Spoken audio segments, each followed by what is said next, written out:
Yeah, ladies and gentlemen, boys and girls, welcome into round number 6 of the 2024 RaceFactoryGaming National Championship in MX Simulator, live here on Start Your Systems TV.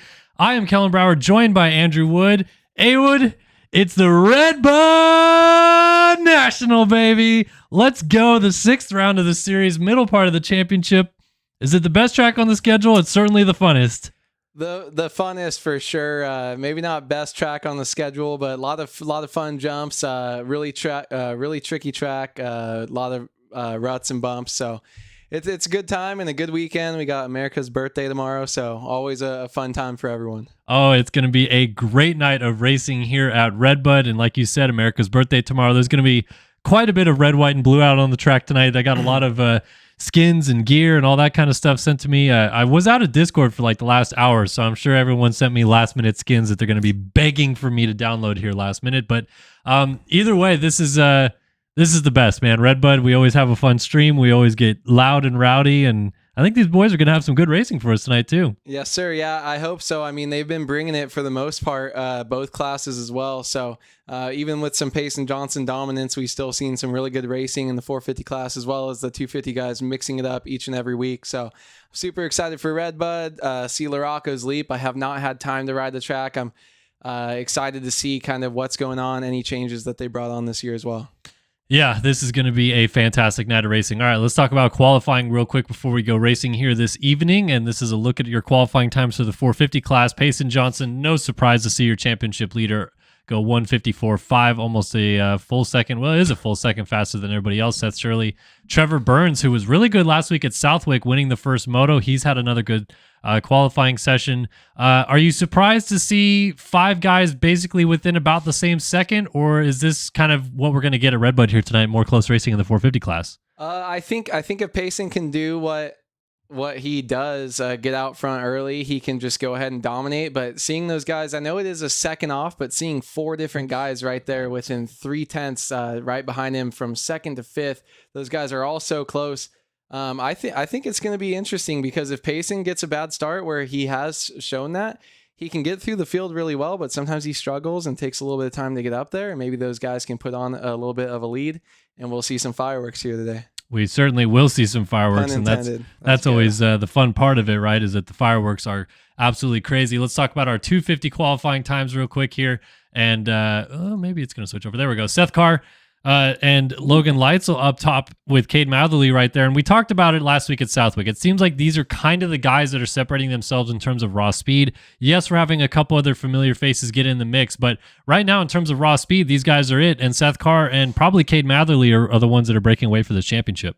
Yeah, I agree. Logan keeps putting in really good qualifying times, but I feel like during the race he maybe just doesn't have it. Sorry. You're fine.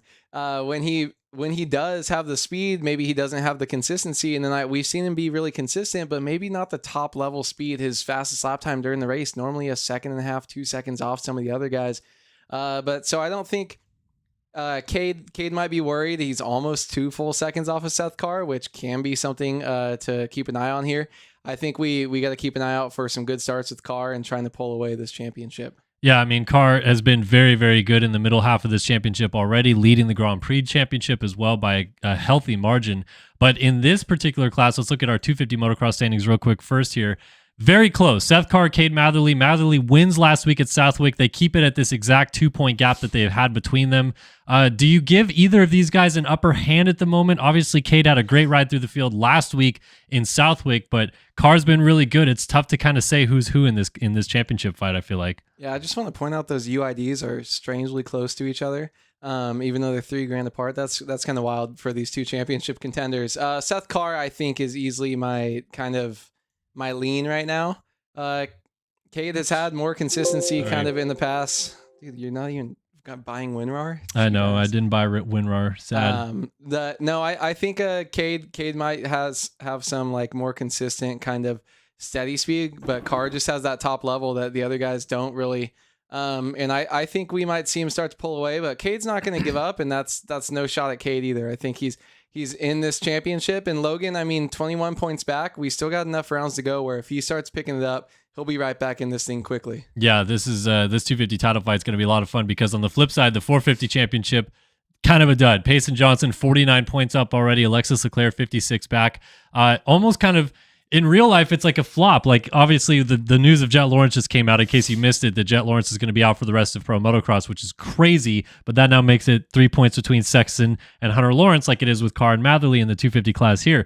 On the flip side, Hayden Deegan's up 42 points in the 250 class, and then our 450 class here, Payson's running away with it. So a little bit of a flip-flop, but obviously Payson's been ridiculous. Yeah, giving these guys a little bit of something different than what they're seeing every weekend in real life, and getting some action here. 250 class is kind of the young, fun guys that are really close. You got those 3 within 21 points, and this one he's kind of taking it by storm. But I mean, Payson, I don't see him getting to a 2-point gap. I know we're past, or a 2 race gap. I know we're past halfway point, but his dominance hasn't been what I think it could be. I think if he cared a little bit more, which it's crazy that he can be winning by 49 points at this point in the season without really caring. He goes for hot lap times. He wants to do big lines, kind of show off. He's just on that level. Yeah, I mean, the rest of these guys, I think, are just out here racing for race wins, for fun, trying to say that they got a dub, and they did beat Payson when he was at one of his most dominant that we've seen him. Yeah, and I think we're just going to see Payson kind of keep the ball rolling here tonight at RedBud. All right, let's talk about this track. Let's get into this action here. Try to delete that real quick off our screen. But yeah, so RedBud, this is always very interesting track because the dynamic of it is very high speed in some sections, low speed corners in another. It's America's racetrack. Is it the best racetrack on the schedule in your opinion? I honestly don't think so, but I feel like I never really liked it too much. Honestly, just for the top right of your screen right now, everyone can see those kind of off cambers with the ruts. That right-hander has ruined my life too many times. I'm more partial to kind of sandy tracks. I really do like Southwick. I know we just raced that last week, but I think Millville's up there as well with being fun and fast, but kind of not too tricky where you can kind of flow. But I have a different riding style than a lot of people.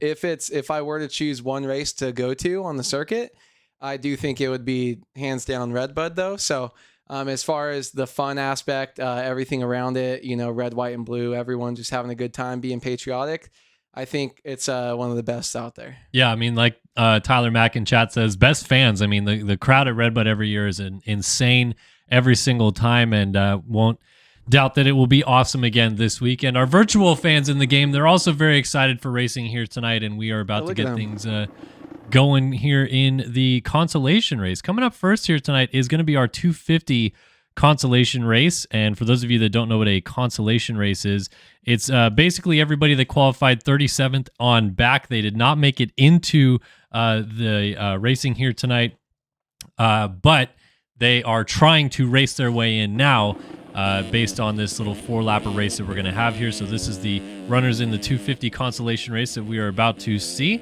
Millie Soderblom, Harrison Gafford, Nick Niles, Cole Gress, Joey Bradstreet, Ryan Rich, Antonio Vellotti, Jack Fowler, Brett Powers, Martin Lundquist, and a few others. Someone was saying that my mic was turned up a little bit loud. Let me see if I can maybe fix that audio level issue real quick.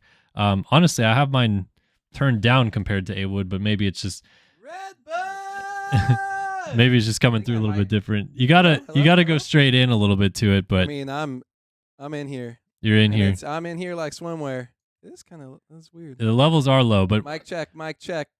I'll lower mine. RedBud! I'll lower mine and I'll boost yours and see if we kind of even out here. But we are set to go for the Consolation Race. They are on the gate, ready to drop here tonight at RedBud. It is the 250 Consolation Race here in MX Simulator.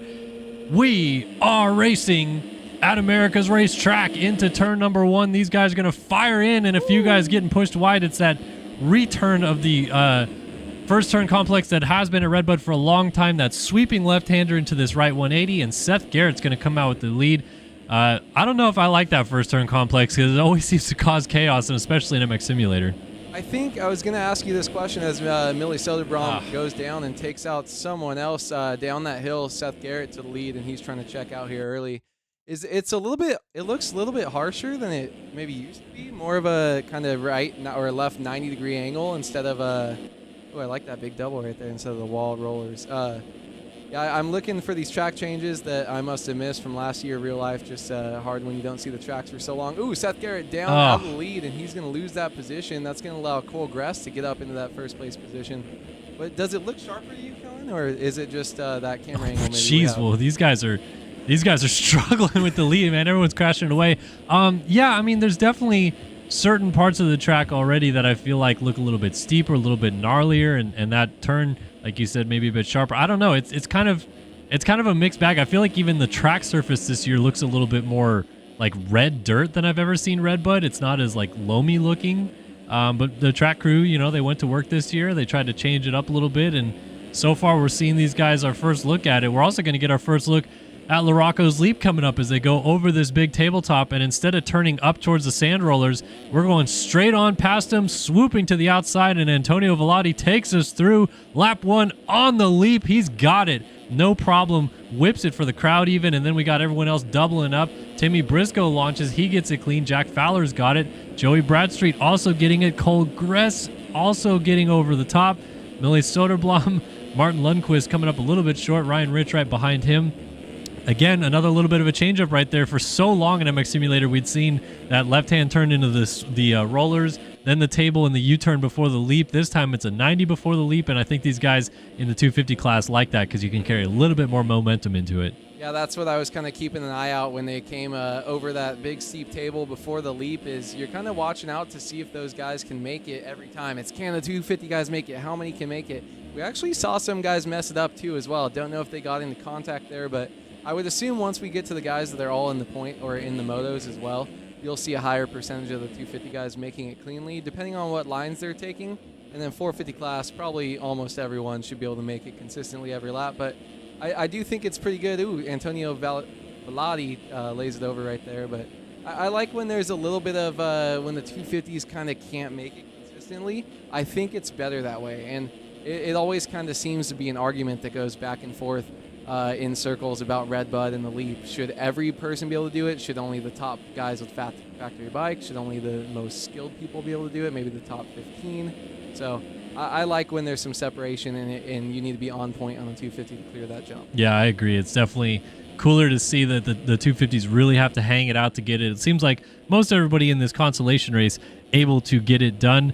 We did have an interesting question in chat from Brandon Tennyson on YouTube. He was asking, as we got a change for the lead, Alex Zellner takes it over. He wants to know if Thunder Valley in MX Simulator actually saps the power of the motorcycles, because in real life, Thunder Valley is at a higher elevation than pretty much every other motocross track. It's at basically a mile high because it's just outside of Denver. But no, you cannot actually put tracks at altitude in this game. But what they do to try to kind of combat that is they'll usually add some roll resistance to the traction at Thunder Valley, so it kind of feels like you're sapped of power a little bit, and they the jumps are, you know, kind of a little bit harder to get because of that roll resistance, almost like a sand feeling a little bit. But obviously Thunder Valley not a sand track, so in sim that's the only thing they can really do to make it feel like what Thunder Valley feels like in real life. Yeah, and you can. It's probably going on right now in these rollers. You can add sand track in at Southwick last week. A lot of it. There's tile maps in this game, so the track creators in our Race Factory Gaming track crew that make these tracks every week. Every track rides a little bit different. It's not the exact same racing surface that they're on. These guys will get on the gas. You'll see their tires slide like you just saw a little bit there, because there's a little bit less grip and less traction, different ways, and they can adjust that per track and per section, even if the color of the dirt changes or it's a sandy section. Some will kind of slow you down. You'll feel bogged down like you're in sand. Some are really slippery and they want to make it hard pack. So that's a way that these guys can kind of make every track on the series be a little bit different for you out there. And you'll see that a little bit here. There's always been that sand roller section here at RedBud.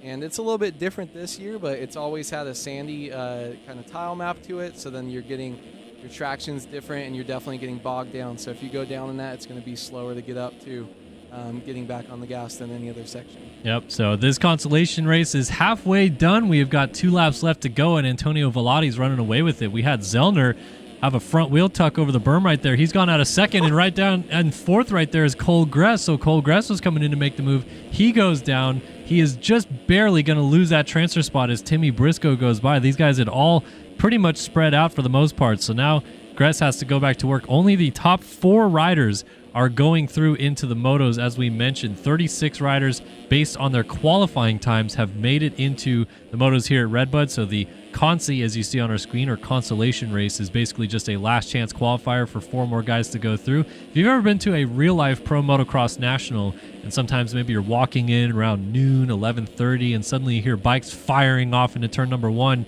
you're like, what the heck might be going on? That is a consolation race at those nationals as well. Everyone 37 on back goes to the Consi and has to try to race their way in, like we are seeing here for the 250 class in MX Simulator. Velati's going to bring us through the rollers one more time and see the white flag waving as we finish up this Consi here at RedBud. Velati from Powers, Zellner and Briscoe still in the transfer spots. Martin Lundqvist is trying to close the gap down on his Devastland machine, and then Nick Niles is bringing up P6 right behind them. Doesn't seem like we're going to see much changing on this final lap unless we have some crashing. Yeah, I mean, these guys, though, this track is so difficult, I think it might be possible to see it. Briscoe did get a little bit closer to Zellner there, but then has lost a little bit of time because Zellner did miss the leap right there. So that, I mean, that loses you about a second at least, I would say, if you're not able to triple that huge jump there. But Red Power is looking good out front, leading these guys around. Only has to do it one more lap, but they are coming up to that tricky off-camber right-hander with a million ruts and braking bumps up and down it. So that's something to watch out for. That is, I would say, Red Power, sorry, in second. I would say this is coming up here after this corner, the hands down worst turn on the motocross circuit, at least the way it's built in sim. It is right here. It is hell. And those things, those bumps and ruts are going to get way worse too in these long motos when these guys are, the track's breaking down and such high speed, especially on the 450 going down there. Bumps until you drop off, and then more bumps, then like 8 ruts turning up the hill. It's yeah, I mean, honestly, this year in sim, it doesn't even look that bad. It's kind of more of like a sweeper, whereas in the past, remember, it just seemed like you'd come down to that corner and it would turn and turn and turn and then hook really hard to get back up the hill. This year, it seems like it's a little bit more of a sweeping motion to it, but you're absolutely right. That corner is brutal. I'm sure we're going to see a lot of chaos on the opening laps of the motos as well as guys get caught up there, but right now, Antonio Velati looks like he's got this thing pretty darn under control. The EVP Yamaha program, the 175 out here, on his way to victory in this consolation race. And you're already starting to see a little bit of those RedBud kits shining through, a little bit of red, white, and blue Fox stuff for the EVP program. I think we got to have a lit kit pick here tonight for sure, Awood. There's going to be a lot of them. Oh, yeah, a lot of red, white, and blue. Antonio Velati takes the win in this 250 consolation race with a big underflip right there. Brett Powers coming through.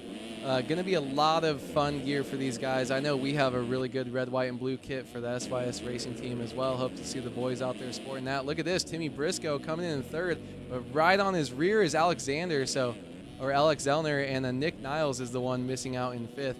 Brought that really close though. Powers was able to get by in the third, and yeah, could have been huge if something happened to Zellner. Yeah, it was a tight finish there for third. Those guys should be A-okay to make it through regardless. Martin Lundqvist going home early, as is Seth Garrett, Millie Soderblom, Cole Gress, Jack Fowler, Ryan Rich, and Joey Bradstreet taking their machines back to the rig and calling it a day. Antonio Velati hanging out at the lemonade stand. He's getting juiced up for the motos now. And yeah, pretty nice kit. You got a little bit of the stars and stripes on the back, makes it a little bit more complete. I still feel like, for whatever reason, Fox doesn't hit with American gear. I don't know why, but I feel like I've seen it before where it just doesn't seem to work for them. But I don't know. Maybe it's just my opinion of that. Yeah, I feel like I don't know what it is, but maybe it's just kind of like sometimes the pure kind of blocky stuff, or I don't know, because I've definitely seen this same gear style in different colorways that looks good, but could even be, it's almost like the shades that are being used right here. I feel like the red could be a little bit darker, but who knows? Something's going to come out and surprise us tonight. There's going to be an insane kit. I know in real life, my two newest, which is, they're still old, but like 2021 TLD stuff, they're both red, white, and blue. And one of them is full stars and stripes, and then they both match my custom painted, American flag helmet, so that's sick. But there's a white one that's like red, white, and blue. That's some newer stuff that almost looks like an old style TLD gear setup though. I feel like that looks like a, pretty old kind of style, but traditional TLD with the 2 different colors of blue. Look at this, Seth Garrett with that Fox. No one else we can, are those different? Different teams. but I think the exact same gear Yeah, set. same So gear. Almost just looks like maybe more logos on it or something, Yeah. which can definitely change it up for good or bad. Sometimes the Euros make them way too bad with too many logos, but sometimes too plain of gear almost doesn't look factory enough. You know, when you're going for the lit kit, you take this really serious. So someone says mine. I mean, it's probably the most important award that you can get. I mean, the championship trophy, like not that big of a deal. No it's one like cares about championships. It's lit lit kit, kit. Southwick winner, and then like I don't know, best whip. Winning style check. Well, I mean, might come back. Best whip though, you have to have an electric bike to win that nowadays. So Yeah, I mean, dude, that's so. it was crazy that Patrick There's Evans whip. 80 HP and freaking the gyros and everything different going on with that. Like, there's gonna be 20 Starks in next year's best whip. I don't care if you think you're gonna win it. You need to ride a Stark. Like nothing can be the same. I'm like, are they just gonna start doing barrel rolls? Like, is it? It's crazy. Patrick Evans is freaking a sicko, but. That was easily the biggest whip that's like ever been done. Yeah, I mean both of them, and he was posting them for like the couple days leading up to it. Like, hey, here's what I've been practicing. Here's what I can do, and it's like no one's gonna be able to get close. I feel like we're at the point with these that I legitimately want to see a straight barrel roll. Like I just want to see them go up like upside down and just keep going all the way back. Yeah, not like underflip barrel roll or like kind of weird cork backflip thing. Straight up, just lean and turn on until you're flat again. I think my favorite thing, so 2004 was the first 360 X Games in LA. 2006 was the first double backflip. Saw both of them live. And the coolest thing to me, besides the foot dragging on the 360, was that freaking Deegan Metzger? Yeah. Was like his was like the newer style like Nate Adams would do them all the time, where it was almost like an underflip, like a off axis, like kind of 360. The thing about when Travis did his first 360, it was like almost completely like flat spin. Right. And it was right. like I was like, that's a 360, and then everyone's like, okay, we can meet in the middle there, right, and figure something out. That was sick. Jacob Hubbard double flip, getting clipped in some red, white, and blue gear. But yeah, I like to see flat, like super flat 360s, Yeah. and I want to see like legit barrel rolls, like aileron rolls. No, is that no? It'd be a barrel. Do a barrel Aileron roll. rolls are what like pilots do. Yeah. Their barrel rolls. All right, let's check out some lit kit stuff going on in this 450 action. JT George did not get the memo. Just absolutely not bleeding red, white, and blue tonight. I will be texting him and filing a complaint. Chase Donovan, Aaron Rockefeller, red, white, and blue. Lots of red, little blue. No white. His bike is white. That looks sick. Barbosa's not from America, probably. So He's not. he gets a free pass. Brazilian. Jacob Hubbard's, what is this? Active gear. Co, Look yeah. at that Active Co stuff is always looking fresh, too. Yeah. No, this is the colorful night for sure. I like Jacob Hubbard in the Consi. I don't know, man. He says torn UCL, 0 sessions, so okay. We'll see what's going on. He'll be all right. He's too busy, man. He's got a job now. Jacob Hubbard's busy out here, guys, but he's still probably gonna rip the whole shot. I wonder if he goes gate pick 40 here for the Consi, because he did that on Monday for the Grand Prix. He started way outside. If you're not Let's doing see. that, No, he's in the middle, so he's. I'm gonna text him. He's probably gonna have gate 40, like probably 36 without having a choice. Look at this, great start by him. Oh, shocker! Just leans in. How does he do that? It's ridiculous. Whole shot again for Jacob Hubbard. Almost loses at the line though. Sonny Spicer could have been on the 80. Spicy. Right there in the mix. You got Chase Donovan, Carl Novak hanging on tough. These guys are in the front four as everyone jockeys for these early positions. And I mean, all it is about in these consolation races, you don't want to get passed out of a transfer spot necessarily, but you absolutely do not want to fall when everyone is this close together. Yeah, for sure. I think it's the biggest thing. I mean, it's the same thing when it's probably even more so when we have 40 guys on the gate, but you're not losing anything but maybe a chance at points. This is going down early on the first lap is going to mean that you can't even race the Motos at all. So you got to keep it on two wheels. That's the most important thing. Even if you're in 6th, 7th, 8th place, just keep it on two wheels, stay up, and stay close because people are going to be going down. Yeah, I mean, look at this fight right here already between Novak, Chase Donovan right behind him. Then you got Eduardo Simos on the Honda back there, and they're still kind of pushing Aaron Rockefeller as down goes Jacob Hubbard from the lead. So now we got all these guys mixing it up. Novak goes to 3rd. Donovan to 4th is trying to swoop around the outside into 3rd. Almost thought about it, but didn't get close enough. So then Simos, he's going to move up to 5th. J.R. Reyes now 6th. Hubbard remounted in the 7th spot, and Hubbard was kind of sneaking away, but suddenly the freight train at the front of the field is back to nose to tail with everybody, being led by Sonny Spicer. Oh, almost through the front door right there. Yeah, let's see. First look at these guys on the leap on the 450s inside line. No problem. Still throwing a nice whip, and looks like they're getting clean. Let's check it out for some style check. Everyone else letting us down. The first two, the only people going there, and Zach Fisher, probably the worst I've ever seen. Mason Call with the whip the other way, and Rogan McIntosh on the 252 stroke throwing it down. And you on the gate. Me on the gate, yep. Just hanging out. So Sonny Spicer leading us around on the first lap here in the 450 Consolation Race here at RedBud.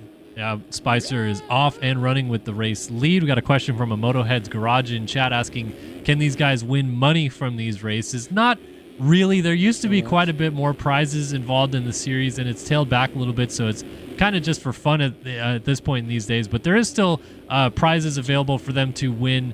They can win knobbies, which is what helps them pay for the championships if they race in the future. And actually in Supercross, big shout out to Luke Sullivan, aka Sully, who put together a prize pool that was based on donations from the community. I don't remember what the exact number that they got to, but I think it was like $500 or $600. That was a prize pool that was then given back out to the champions of each class, I think, and then the top 3 maybe were paid out. So definitely really cool to see the love being spread out through the community because of stuff like that, and Sullivan did a great job putting that together. I don't think they ended up doing it for outdoors as well, but it's a small community. It's a tight-knit group of people that like to race and big fans of motocross racing, and then they choose to race each other in this game as well. Yeah, we've had some great sponsors over the year. I mean, Moto Option, Tiger Designs, different people. I know those are the ones off the top of my head. You would get, a couple $100 for top 3, a gift card to whatever company was. Whoa, big 360 goes down, not completely off the bike. I don't know who exactly that was on the Yamaha. Face down a bit, throwing a huge little whirly bird up there, but it was cool because the people supporting the series, they'd at least give you a way to get some of their gear, getting a free helmet, signed helmet, or something going on. And while we don't maybe have as big as prizes anymore, it's still awesome to see these guys show up, and the racing's honestly better than ever. These guys are sad to say because haven't raced in a long time. This Donovan trying to make it past year, not yet, but on Novak. But yeah, I mean, these guys still out here giving us the best racing you can get week in and week out, and it's always a good time. And you don't even need prizes to have a great time out here. Just some legit racing and the best racing series out there. Yeah, I mean, on the topic of how good the racing is, like, look, back 10 years ago when A-Wood and I were actually quite good at the game and competitive, like, you could crash 3-4 times in a moto and still probably win. If you crash like 6 or 7 times, you're maybe battling for the podium. Like, this just doesn't happen anymore. You crash maybe once or twice and you're really putting yourself at a big deficit unless you're Payson Johnson and you can run quali laps all day long. But these guys are so good, so consistent anymore that even in the consolation race right here, I mean, these guys have been battling the whole time and they still haven't crashed. Like, that was unheard of. As I say that, Novak slides out, but that was so unheard of back in the day. Like, you would watch these races and it would just be like the C class sometimes, Yeah, I mean, the 250 class, we saw a little bit of that. 2 guys going over the same berm. Novak, though, throwing it. Oh, no, that's not him, sorry. But you would see guys going down, multiple guys in one corner. It was back and forth because this is the 40th place. This is the worst of the worst. These guys are still riding great. And, yeah, I mean, I talked last week. I've just seen it so many times. I fell twice when I won a moto at Southwick. Other than that, I did not have, like, one tip over, one small mistake. It was, like, perfect, consistent laps over and over. And nowadays, the only people that can fall more than once or twice and still win is the guys that can run those crazy lap times like Payson, where it's like, okay, you fall 4 times, but you are 4 seconds faster than yeah. everyone. For the most part, I bet you if you talk to a Devin Davis, who's been, anywhere from 8th to 16th in the races so far this year in the 450 class, I bet you there's times where he's probably had a moto or 2 this year where he hasn't fallen or fallen once, and he's like, I fought for my life for 15. So that's just the way it is, the level that these guys are at right now. It's insane, and the pace that they can run. I've gotten on a couple of these tracks trying to look at where my times would be after an hour or 2 in qualifying, and it's not close. And I don't know what they're doing because I thought I still had skill, but clearly. I thought I still had skill. I'll tell you what, man. Speaking of skills, JR Reyes is putting the heat on Chase Donovan for this final transfer spot. Side by side over the finish line jump for the fourth and final transfer spot on the final lap. Reyes squares up the corner, thinks about getting to the inside, punts him down, and they're both down off the bike. That was a huge send right there. Novak goes by into the fourth and final transfer spot. Donovan still can't get picked up because Reyes was laying on top of him. I think that's a bit much right there for JR Reyes. I was going to say that I didn't think that was on purpose until I saw the rest of the shenanigans, because it almost looked, there's a raised inside corner there and there's a bail, so it almost looked like he got up on it and he just couldn't make a turn and kind of flew into him. But after all the extra shenanigans, that's a little bit uncalled for in my opinion right here. So now we're looking at Novak right here in the fourth place position. He's 7 seconds off the rest of the guys in front of him, but he's also 8 seconds in front of JR Reyes back behind him. So I think Novak's pretty solidified in his spot. Maybe not. going off in that really tricky corner we keep talking about. With all these guys still chasing Sonny Spicer. Yeah, Spicer's been cooking out front. He's still got Dudu Mutumbinho right behind him as Simos closes up on the SM Design Honda right there. Simos might fancy the lead right here. He doesn't care about America's birthday at all. He's going to make it a Brazilian win in the Consi if he can. Doolies over the RedBud table here with a few turns left to go. Simos is going to try to rip this outside, inside for Spicer. Let's see what works out better. Spicer gets through that rut very cleanly and even tosses a nice whip out for the crowd right there, letting them know. Inside line right here. Simos backs out of the challenge. Let's see, 2 corners to go. If anything else is going to happen through this U-turn at the bottom of the hill up into the sand rollers. Let's see if Simos gets a drive. Spicer got through that corner quite well. Simos is on top of the rollers, but I think it's too little, too late. Sonny Spicer down the inside, protects the inside, and Sonny Spicer wins the consolation race here at RedBud. Simos second, Rockefeller third, and Novak, looks like Donovan gave it one last-ditch effort and laid it down in fifth. So Carl Novak is going to go through to the motos in P4 for Verb Moto, and that will complete our fields tonight here at RedBud. Yeah, bummer for Donovan right there. He gave it a hard charge at the end. Too little, too late, as we saw him lying in the third to last corner there, and now down again. Just absolute heartbreak for him, but really good base by the rest of the guys. JT George out here going to miss out. He went down in this corner. Zach Fisher making a pass up to 6, but going to miss out as well. Is that some Canada make here that he's got? No, I don't think so. Looks like a yeah, it's just on the back. It's like the squiggly fox gear. I forget what it's actually called. Looks sick, though. It is cool. Hubbard not going through the motos, so we have got some interesting decisions to make about our Design Lab Co. whole shot picks tonight. It'll actually make it fun, because if we throw out there, if you guys can gamble your channel points a little bit, at least we're not going to have the Yo, what is this? This guy's crazy. He's on X Games mode out here. Barbosa right here, the tryhard coming in that yellow and green kit right there. That's maybe the ugliest shade of yellow I've ever seen for gear. Is it not? It's really bad. It's like, it looks like it's meant to be gold, mustard. but it's just like someone like kind of, mustard vomited onto it a little bit. It's not like, it could be slightly worse. I feel like if it was a little bit more brown. It's like a standard, does Heinz make just the bright yellow mustard?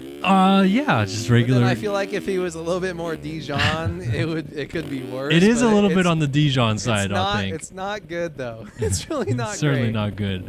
You're not gonna win lit kit, but you can win worse kit. So just keep an eye out there, guys. You better be on your freaking A game. And guess what? You're not gonna win lit kit if it's not red, white, and blue. It's freaking RedBud. Oh man, absolutely. I want to give a couple quick shout outs. We missed them earlier on, but big thanks to Nasty SDS, I think is how you say that. K Nasty SDS maybe for the tier 1 sub, as well as EP Dana 2 for subbing up as well, adding a month to their tally. Really appreciate the support that you guys are showing. Up to a good amount of subs over there. We do have a channel point usage tonight for you guys. That if we're going to do some bets here, and we're going to do our Design Lab Co. whole shot picks in just a minute, but if you guys donate or bet whatever it is, the 10,000 channel points, you can redeem that. We will add 1 second on to every RedBud that Awood and I do tonight. So right now we're just keeping it at 1 second. You add another 10,000 channel points, we'll up it to 2 seconds, and then 3 seconds, and so on and so forth. So we're going to keep track of that. But as these guys go to the line for our first 250 Moto, Awood, do you have a Design Lab Co.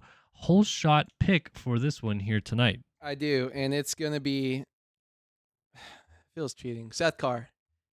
I like his starts. I like his qualifying. I feel like he's going to be a good gate. I really like a gate pick between 10 and 20, by the way, if you're out here looking at where they're lined up compared to the box.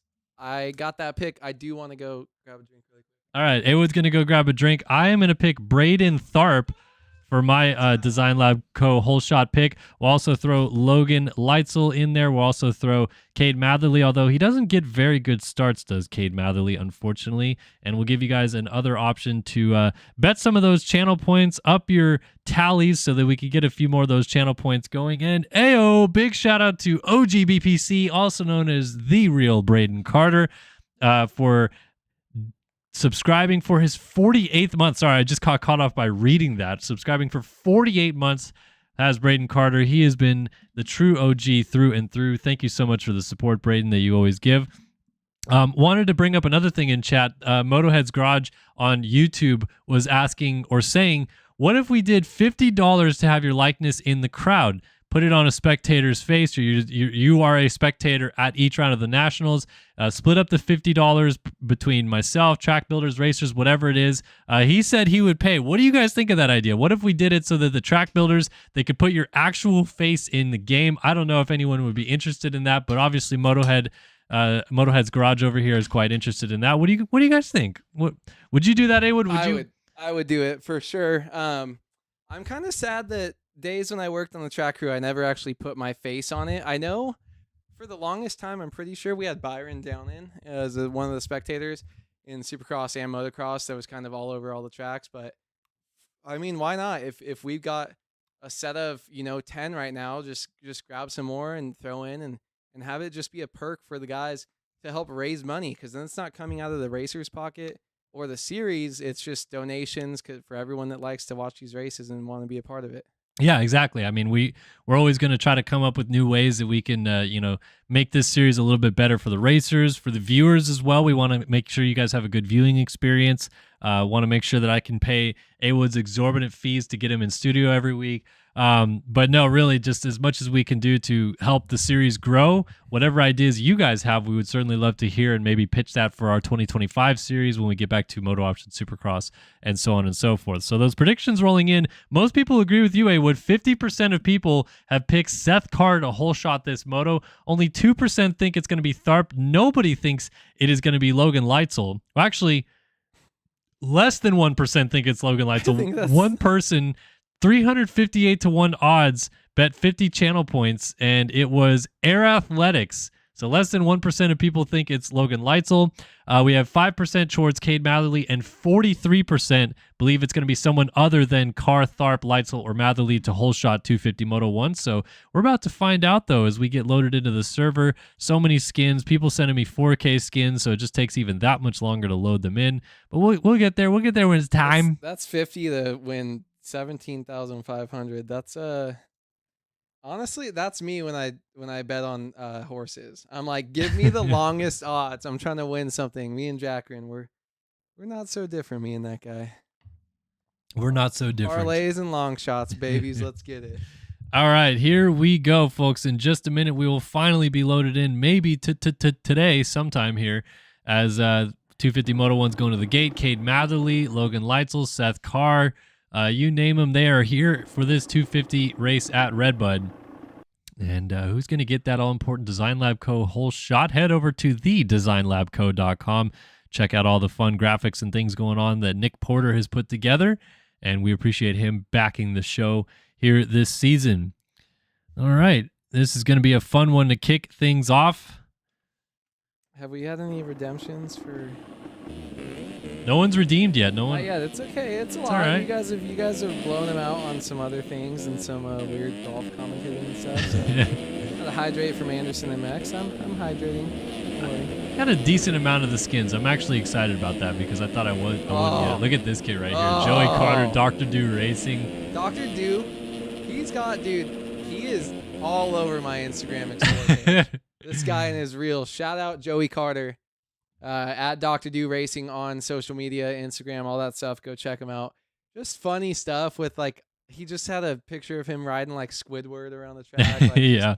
he's riding as the semi truck. Like he does some fun stuff. So Yeah, Dr. Do, always good. A lot of good Instagram accounts popping up late, and he's certainly one of the fun ones as well. All right, folks, here we go. Let us get onto the gate and drop it here tonight at RedBud. Let's see where Tharp ends up. Chelsea, Carson Bull, and Ryan Swanson, to name a few, as we are set to go here at America's Racetrack. Looking down the inside at Tharp, he's lined up with all the fast guys down here. His teammate Seth Carr to the inside. Let's go racing. It's the RedBud MX Simulator National live now. RedBud! Tharp with a good jump, but it's actually going to be Carson Bolin with a huge hole shot through the middle. The 158 Allied Yamaha rips the Design Lab Co. hole shot, and he's off and running at the front of the field. Do you think he threw up a #1 in real life as he was going over that whole shot line like Ty Masterpool? Because if I was him, I would have. What a whole shot by Carson Bolin, surviving all the carnage, and with a huge lead right here, he's got to be freaking out inside his helmet. Oh, man. This is, yeah, that's a huge hole shot and a big lead already. John Heilman, Hayden Stevenson, Tyler Nichols, Seth Carr with a good start. He's up inside of the top 5. We're going to have to try to figure out. Looks like Logan Leitzel was down in turn #1. He's in 38, so a tough break for Leitzel. Where is the 25 of Cade Matherly? He's 39th is Cade Matherly, so our championship hopefuls back there buried down the field and going off the track there at the bottom of the hill. Who is that? We're trying to figure it out as we go back to them as they get back on the track. It is, oh my gosh, I can't just find them. John Heilman, who was down, he was in second place. I thought it was one of those cowies, but I wasn't 100% sure. Look at Carson Bolin with the race lead, man. He's trying to pull away at the front. Yeah, Carson Bolin just trying to take advantage of this great start that he had. Probably going to have nerves. Haven't really seen him up here too much. 158 on the Yamaha Corley Designs gear, making it look good up front. Ooh, he gets a big kick right there. Oh, He's no. down. Before he gets to the leap, he lays it down. Stevenson gets hung up, and a couple other people. Seth Carr takes over the lead. Let's see if he gets the leap from the middle rut. No, he backs out of the challenge, trying to jump over top of him into the lead, and he's going to get it as Ryan Chelsea.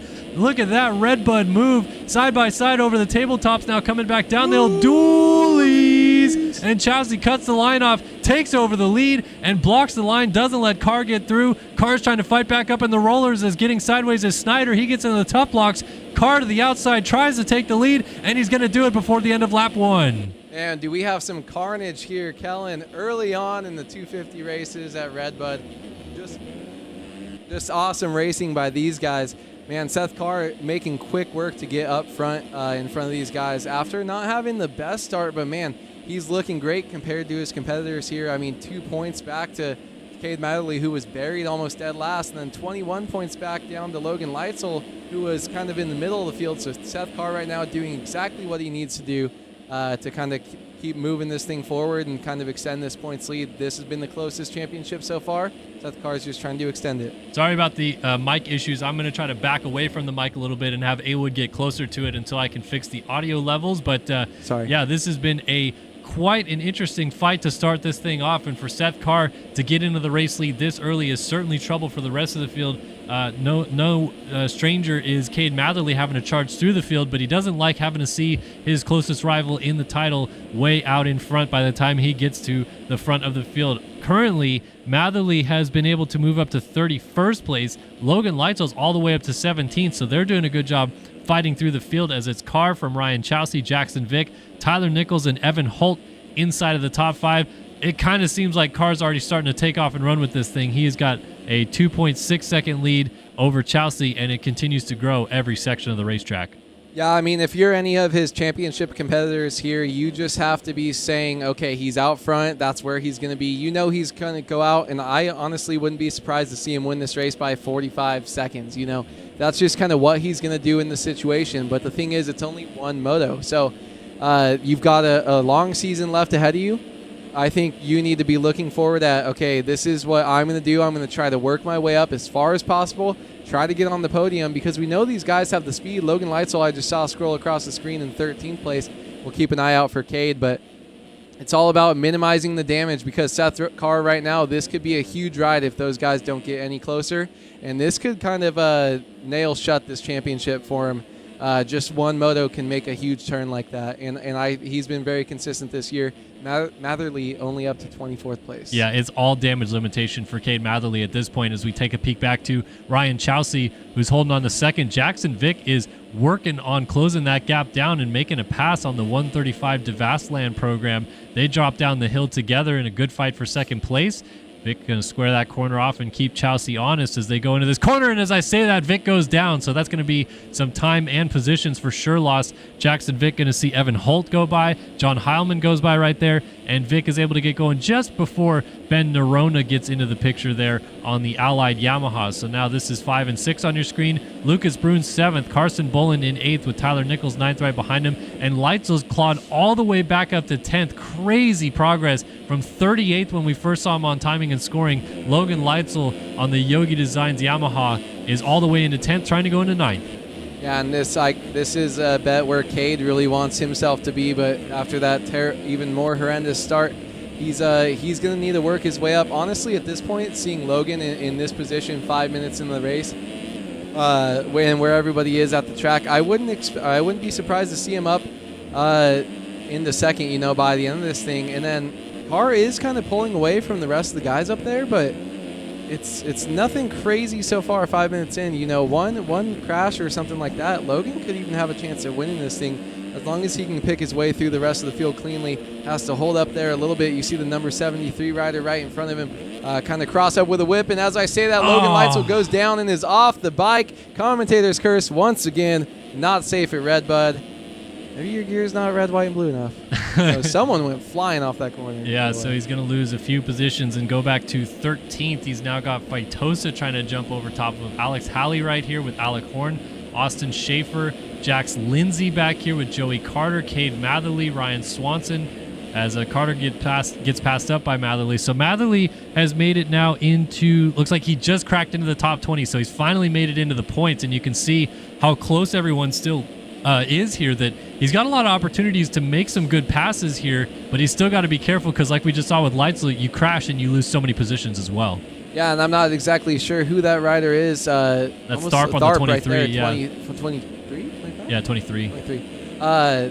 I'm so dumb. It's 25. He almost ran into the back of him in the rollers, and he had to slow down, and actually he lost a spot to Joey Carter on the Dr. Do Racing machine right there because he had to slow down in one section just to avoid someone, and then you end up getting out of flow and losing some spots. He eventually makes them back right there, 2 more spots. Whoa, almost goes through the front door right there, but I like this preferred line on the outside, carrying a lot more speed. He's trying to show these guys, listen, I belong up front, and I'm going to get up there as soon as possible.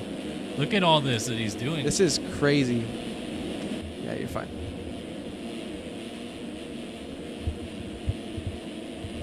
All right, everyone, I'm driving the boat. All right, Cade Matherly. Ooh, and he gets hit, and that was Faitosa? That's not even the right class. We're going the wrong way. I don't have it together. All right, Kellen had to leave the room for a second. That was Faitosa. Look at me go. So Cade Matherly down right now, so he's going to be working his way back through the field, and he is way back. I wonder if something happened to him again, but not the best spot for you to fall when you're in all of these up and down, really rutted sections. And being stuck in the pack like this is just not really what you want to happen. Let's go ahead and check back out front. Ooh, Faitosa down with another rider, or Joey Carter right there as Cade is able to get past. I don't know Kellen's buttons on the controller. I am going backwards. We'll get there once time. All right. Checking out front. Seth Carr is, as you would say, completely checked out. I don't have the ability to change camera angles, or else I would go see the map. But look at where he is at compared to the rest of the field. Evan Holt running around in second right now on his District Designs Kawasaki. He's just coming down the start straight. So there's probably about a 10-second gap plus already on him right there. John Heilman chasing him right behind him. Jackson Vick as well was able to recover from a little bit of a bad start there early on and going down early. Ben Nerona, though, getting chased by Carson Bullen, who's actually having a pretty good ride here. After that good start, goes down early, and then he's working his way back up. So still well inside the top 10, which is really good for him. Fun to see our 3-digit riders out here having some rides and some statement rides out here by these guys. Let's go back and try to keep checking on our other guys. Lucas Bruin, Logan Leitzel now jumping down the hill. So he's going to come across the screen, and he's in 8th place. Look at the speed difference right there from the outside line. You can just tell that these guys, when they're coming through the field, they're just on a slightly different level than anyone else. All right. Logan Leitzel over the big triple there. So Braden Tharp running behind him in 12th, just a couple spots back there. And I'm just going to keep this on Leitzel as he's working his way through the field. And we're going to see again where Cade Madley comes across the screen, 19th place. Logan Leitzel up that hill, takes a different line option, a little bit wider, so maybe a little bit slower. Ooh, and just like that, Lucas Broom goes down, pushes his front end over the rut there, and Logan Leitzel is going to get that position, move up one more. I think that's for 7th place right there. So he is still on the charge, trying to get up as close as possible to Seth Carr, who is just absolutely running away with this thing. All right, so yeah, Seth Carr now out to the lead of 16.5 seconds over Evan Holt, John Heilman, Jackson Vick, and Ben Nerona inside the top 5. Leitzel, who we're looking at here, is crawled up to 7th, and Matherly's still down in the 17 position. So certainly a mixed bag so far in this moto. 10 minutes in, still 20 minutes and 2 laps left to go. But Seth Carr is on the move at the front of the field. This is a lot like what we've been seeing him in the Grand Prix season thus far, where he's won 6 out of 6 in the motos. He is just putting in the work, getting big leads established, and making it tough for everyone else behind him to close that gap down. Woo, a little bit of a kick out right there, and another kick right there, a little bit close. But, man, he is just doing a terrific job at establishing these massive race leads. And even if he does have that crash, he'd still pick it up out front. Yeah, I mean, he's on another level than these guys. I wouldn't say it's Payson Johnson speed level, but, I mean, qualifying a second faster than the rest of your competitors that you've been battling with so far all year. And then just his good starts. He went from this guy, kind of say it over and over, he went from this guy who was really fast and loose and crashed, and he learned how to be a champion. And I think it's really fun to see him kind of separating himself this year. And I'm really excited to see what he continues to do in this class, as long as he's going to be able to be in it. And moving up to the 450 class, just he's a talent for sure. And when you're doing this over the combined 250 classes, you know, Supercross, they're all spread out. He's just kind of laying the wood to these guys right now and trying to separate himself and show that he's one step above the rest of his competitors. He's been laying down lap times under the 2-minute mark, and he's the only person doing that. He did a 1:58.593 last time by. The lead out to 21 seconds, and he just continues to pull that gap ever so further away. Evan Holt, though, has moved up in a second, and a nice ride here for Holtzy on the District Designs Kawasaki as he launches the leap up in P2. Haven't seen much of Holtzy really put these type of rides in of late. He obviously was really strong early in the season, almost won the opening round of Supercross back at Anaheim, and he's been a little bit up and down, but certainly looking solid right here now in second. Jackson Vick has moved back into third. John Heilman either crashed or made a mistake, because he is 2 seconds off of Jackson Vick, now back into fourth. And now Leitzel has crawled all the way back to fifth. Logan Leitzel sneakily might actually have the speed that Seth Carr has out front, but it might be too little too late to even think about a moto win. Yeah, I mean, you talk about the fact that Carr has had lap times under 2 minutes, and we check in right now. Logan Leitzel, he had his best lap last lap with a 2:01.1, and then just comes across the line with a 2:02.4. So, I mean, you're talking about Logan, he's putting down heaters, and he's within a second of his best lap time. But it's not the same when you have Seth Carr out front going a second lap faster, just like in qualifying.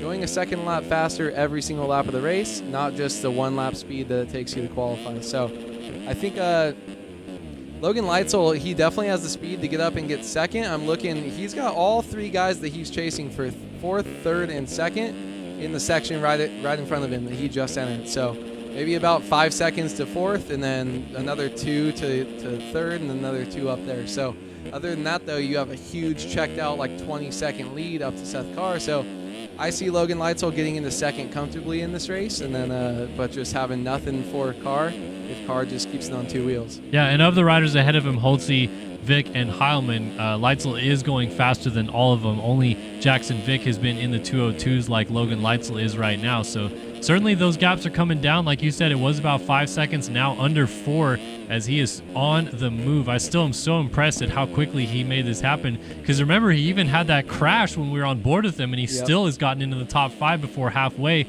when he was down in 38th place on the opening lap. So perhaps some frustration from things not going exactly how he planned last week at Southwick, really shining through for the former champion, I should say. Yeah, Logan Leitzel just showing his veteran savviness, working his way through the field, and even after a mistake, these top three, Cade has really struggled to get through the field, but Logan, Carr, and Cade are all just kind of just a step above everyone else. You might see qualifying times that are pretty close with the other guys, but when it comes to race pace and what these guys can do, it's there's really no one there close to them. Not to diminish the rides of anyone else in front of him. Evan Holt, that's had a great ride so far, was running up to second. Is that him or is that Heilman right there? That is Heilman right in front of him. Fourth, so yeah. So. But Holtzy's still up in second, but it's not the same type of speed that these guys have. You can tell by the lead that Carr has been able to pull away and how far up Leitzel has been able to work. But those guys are doing what they need to do best. John Heilman here as well. Get a good start, run up front, run the best laps you can, and try to keep it on two wheels and get the best finish that you can. It's just a bummer for some of these guys that you do have freak shows like Logan Leitzel. Yeah, Leitzel has caught up to Heilman already, and that 5-second gap has completely diminished. Logan Leitzel just went 2.4 for his personal best lap of the race. But up front, Seth Carr's still in the 159s right now, so that clean air is certainly helping. I wonder, though, once Carr hits the back of the field and starts running into some lap traffic, how that's going to change his race pace as he navigates those guys. Leitzel working on Heilman for this 4 spot. A little bit up the road, Holtzy has about 3 seconds on Jackson Vick and then another 5 seconds back to this battle. So really only about 8 seconds separate second through fifth on the track right now. And Leitzel, he caught Heilman, but it almost seems like Heilman maybe upped the pace again to keep the 3 machine behind him. Here's the inside move, though. Is it going to work? Gets over that inside roller and tries to rip this rut, pull up alongside. Not quite there just yet. Big whip for Logan Leitzel, though, as he scrubs it down. And I think he's electing not even to do the leap. He's just going to go to this inside rut and see if he can't make the pass stick anyway. Look at that. We'd love to see it. He might actually have a line where he's able to do it. And, yes, he does. He blows out of the rut early. Cases it a little bit. Whoa, and Heilman frames the crap out of it from the outside. And he's actually the one that's going to go down. I had all my eyes, all 2 of them, over on Logan Leitzel, just waiting to see how bad he was going to frame it, and saw Heilman flipping instead. So, bummer for him. He drops out of the 4th place position, and that's going to move Logan Leitzel up 1 spot and that much closer to a podium position. So he is slowly working his way up. Yep, just did a 2:01.5 to a 2:04 of Jackson Vick up ahead of him, and a 2:07 out of Evan Holt. So actually, battle for second kind of on right now. Jackson Vick has caught Evan Holt. Look at this for the 135 to Vastland ride, and he's going to make the pass. Down the inside, blocks Evan Holt to the outside. Jackson Vick up into P2. What a move. Yeah, Jackson Vick just making moves out here. I like the speed that he's found right here. This is honestly pretty surprising. What's his number? He's a 3-digit, right? 135, yeah. Yeah, just coming out and just surprising us. Oh, they're going to get some side-by-side boner airs, not some dualies. Dualies, no style right there, as he gets passed back right there by Holt up the inside. Vic trying to make something happen, though, and try to work his way back. And Logan Leitzel is absolutely ripping up to these guys' rear fender, and he's taking all kinds of different lines. Inside here, outside around the roller there, then jumps back into the rut. He's going all over the place, and he's not even a Carl's Jr. burger. It's ridiculous, as Jackson Vick is all over Evan Holt for second place right now. 2, 3, 4 on your screen, battling it out here at RedBud, and Leitzel's trying to claw all the way from 38th to 2nd, just past the halfway point, 18 minutes in. Whoa! Jumps down the inside to get Jackson Vick. Is it going to get both of them? Oh, he's side by side with Holtzy. Lays it over big time on the table and takes over second place. What a move by the 3. Yeah, Holtzy is going to need we're going to need to have a talk to him for having some of the most elite dualies we could have had all day. Whoa, Logan Leitzel having to cross up. Only double singles it. Look at that. Jackson Vick going to try to make the pass around the outside right there. Unable to get it. These guys are drag racing a little bit bar to bar down here. And look, Vic in the check up to go to the, no, not even the inside. Just kind of rolls over for Logan, who is side by side with him. Logan is going to hold on to this position. What a great little last lap of racing between these 3. And Logan Leitzel is going to come out on top of them, and he safely holds second place. I don't know what Hubbard in chat is talking about right now, saying I think game. he's talking. I was laughing about that before you covering passed screen. to me. I think he's game not. I think don't that's a him problem. He was also talking about as long as Leclerc doesn't hole shot, he'll be happy. Can't have him racking up numbers when he's not out there, because Hubbard wanted to go undefeated on hole shots this year, and now he's just going for stat padding. trying to be the best whole shotter starter in sim history. Look at all this lap traffic that Seth Carr is in now. He is in a world of hurt trying to get around some of these guys. I think that's Tyler Show on one of the Spencer Turley bikes going to the outside. Also going around the 73 of Tyler Nichols. So he gets 4 of them right there, working through guys, and he's now lapped up to 27th here, 19 and a half minutes into this moto. But he's got a 36-second lead. I mean, of course, it's extremely unlikely that that gap goes away, but this is where the critical moment comes in because he's got to get around these guys cleanly like that. The guy getting back on the track hits him, and wow, how did he not get hit by any of those guys jumping over that single right there? He just barely didn't get landed on 3 or 4 times. That's going to cost him a few seconds, but it could have been so much worse. RedBud! Look at the action we're getting around the leap right here. Seth Carr just absolutely back on rails after getting up. Man, that's some luck right there. That's something that these guys always seem to have that are at the top of the classes, Kellen, is that they're just, whenever they go down, they're able to keep their legs on. They're not falling completely off. They're able to survive some crazy stuff, and even when they get some bad luck right there running into another rider, you don't get landed on 3 times basically. So huge for Seth Carr to keep it up. I honestly think that his speed is so good. If he gets slowed down by any of these guys, if he's not really going off the bike multiple times, I think he's still going to be fine, and that's the power of getting a good start. Seth Carr, not only fastest qualifier, fastest man leading the championship, but he goes out there and he's putting himself in good positions. He hasn't been in the back that many times like Cade and Leitzel have, where they're trying to battle back from 30th to 40th place. He's always up front. He's very consistent with his starts, and it's putting the pressure on everyone else. And he's not having to work and pray to get through the field. He's just working and putting a huge lead on the field before you get to halfway mark. I mean, we're 21 minutes into this. 33-second lead to Logan Leitzel, who's now in 2nd place. But I mean, those 33-second buffer, that might not be there if Logan Leitzel started with him. That could be a 5, 6, 7-second gap. They've done 11 laps. If it was a 2nd lap, he'd be 11 seconds behind. And 34 seconds to 11 is a huge difference when you're battling with these lappers. Yeah, and so now Seth Carr is going to have to really try to pick through these guys right now, not make the big mistake, because Leitzel's still kind of on it. 2:03.0 last time by. I mean, like we said, the gap's massive. It's super unlikely, but you just never know, man. MX Simulator can be weird like that. Let's go back because Cade Matherly is continuing his work through the field. He's up to 7th. He's running some of the best lap times of the top 10 right now, the 2:03.7. He's got Lucas Brune, John Heilman just up the road of him to get into the top 5. And he's done pretty good here at salvaging here, because while Leitzel was 38th when we first saw him, I think Matherly crossed the finish line on the first lap in like 37th. Leitzel had already made up like 10 positions. Matherly's had to really work through the field to get to this spot.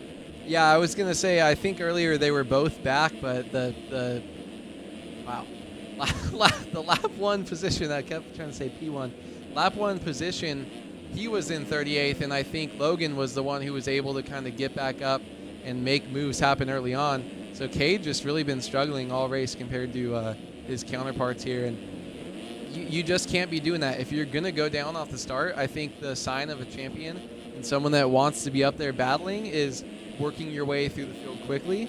And the crazy thing is, saying like the 450 class, that's something that we had seen Payson Johnson struggle with at times, was sometimes you get so frustrated. Cade right now, he was 2 seconds back in the championship. He's like, I need to get up, I got to go, and that can actually ruin the day for you because you're pushing so hard, you're getting into situations you don't really want to be in, and you might be a little bit flustered and unable to make up all that time and actually hurting yourself even more. You might have gone down once off the start, and then you've gone down 3 times in the first lap. So Cade at least pulling it back inside the top 10 now, and I honestly have to see the track map to see how far he can make it up, but I'm assuming it's pretty far.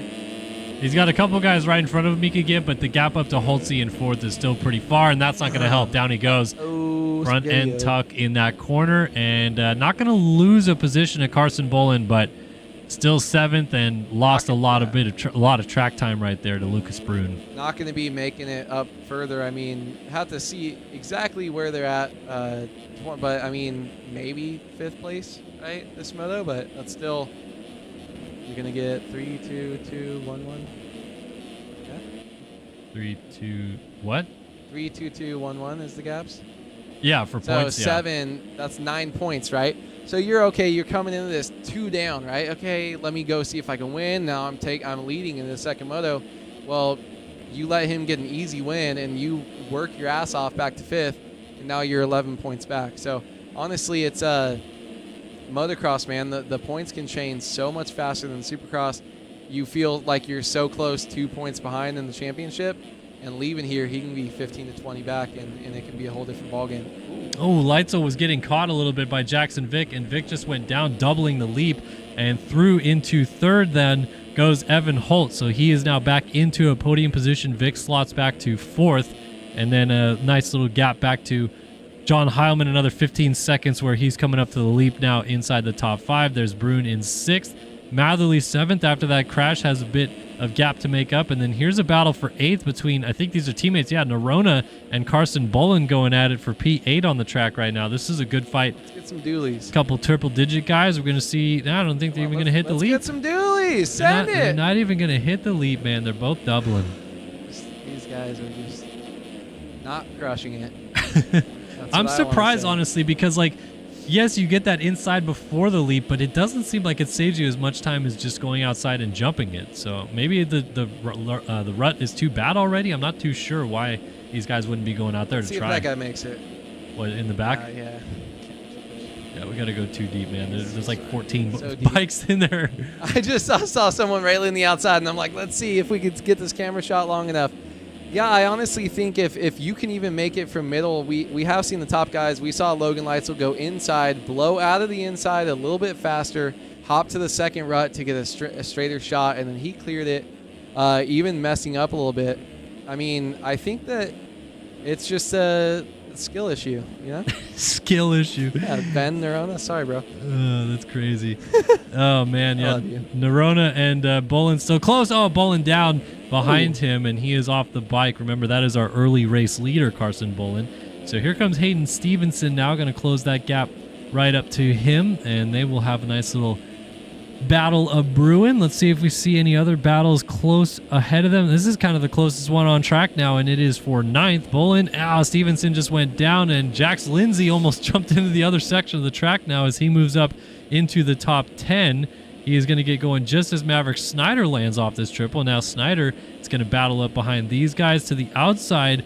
Whoa, what a double pass right there. Guys? Race Cobble. Yeah. Getting both of them to move up into 10th place. These fights throughout the field are good ones. Yeah, one was a gift, but one was hard-earned around the outside. Great pass by Race Cobble there.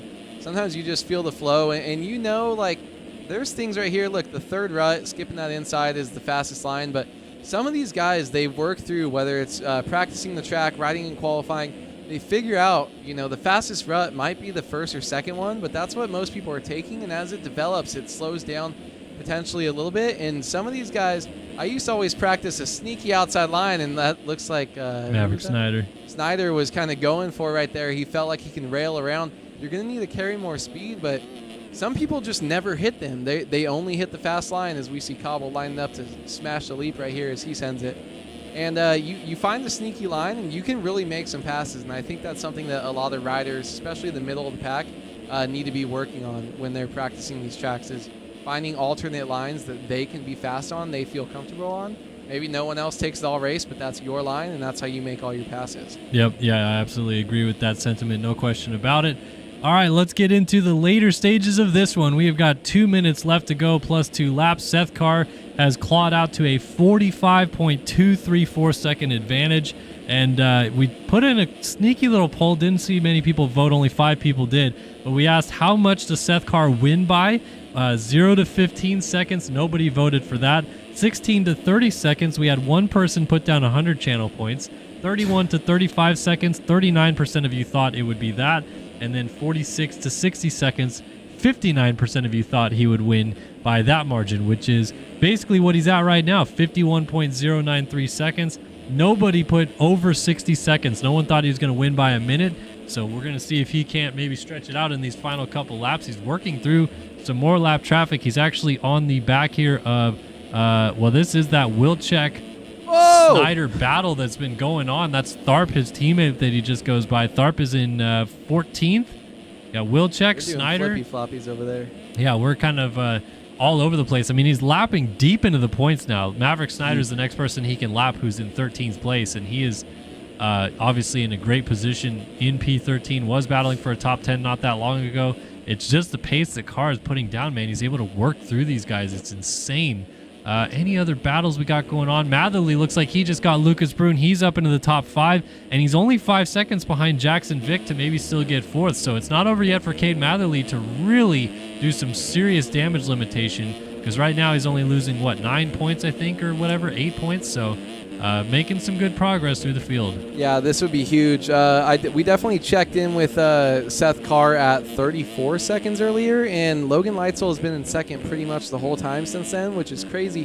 He's pulled out over another 20 seconds. Seth Carr has over Logan, who's one of his fiercest competitors, and Matherly, who is normally kind of the second guy that slots in there as far as the points go. As far as his lap times, he hasn't been running consistently, so Carr is not only doing it against maybe the rest of the field, he's also doing it against his series competitors right now as he's chasing down. I think we might have enough time, Kellen, to do a quick little lit kit check in third person, as we got asked in chat. Do you think we might be able to do that? We got some time. We got 2 laps left. Twizzy kid here. Not this. We might have to start from the front. Okay, let's go from the front. We got Seth Carr.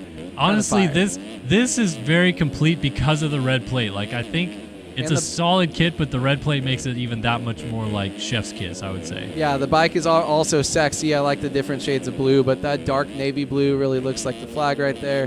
Helmets tied into it, goggles, freaking hubs too, red hubs. Look at these guys. Okay, I like this. Leitzel, meh.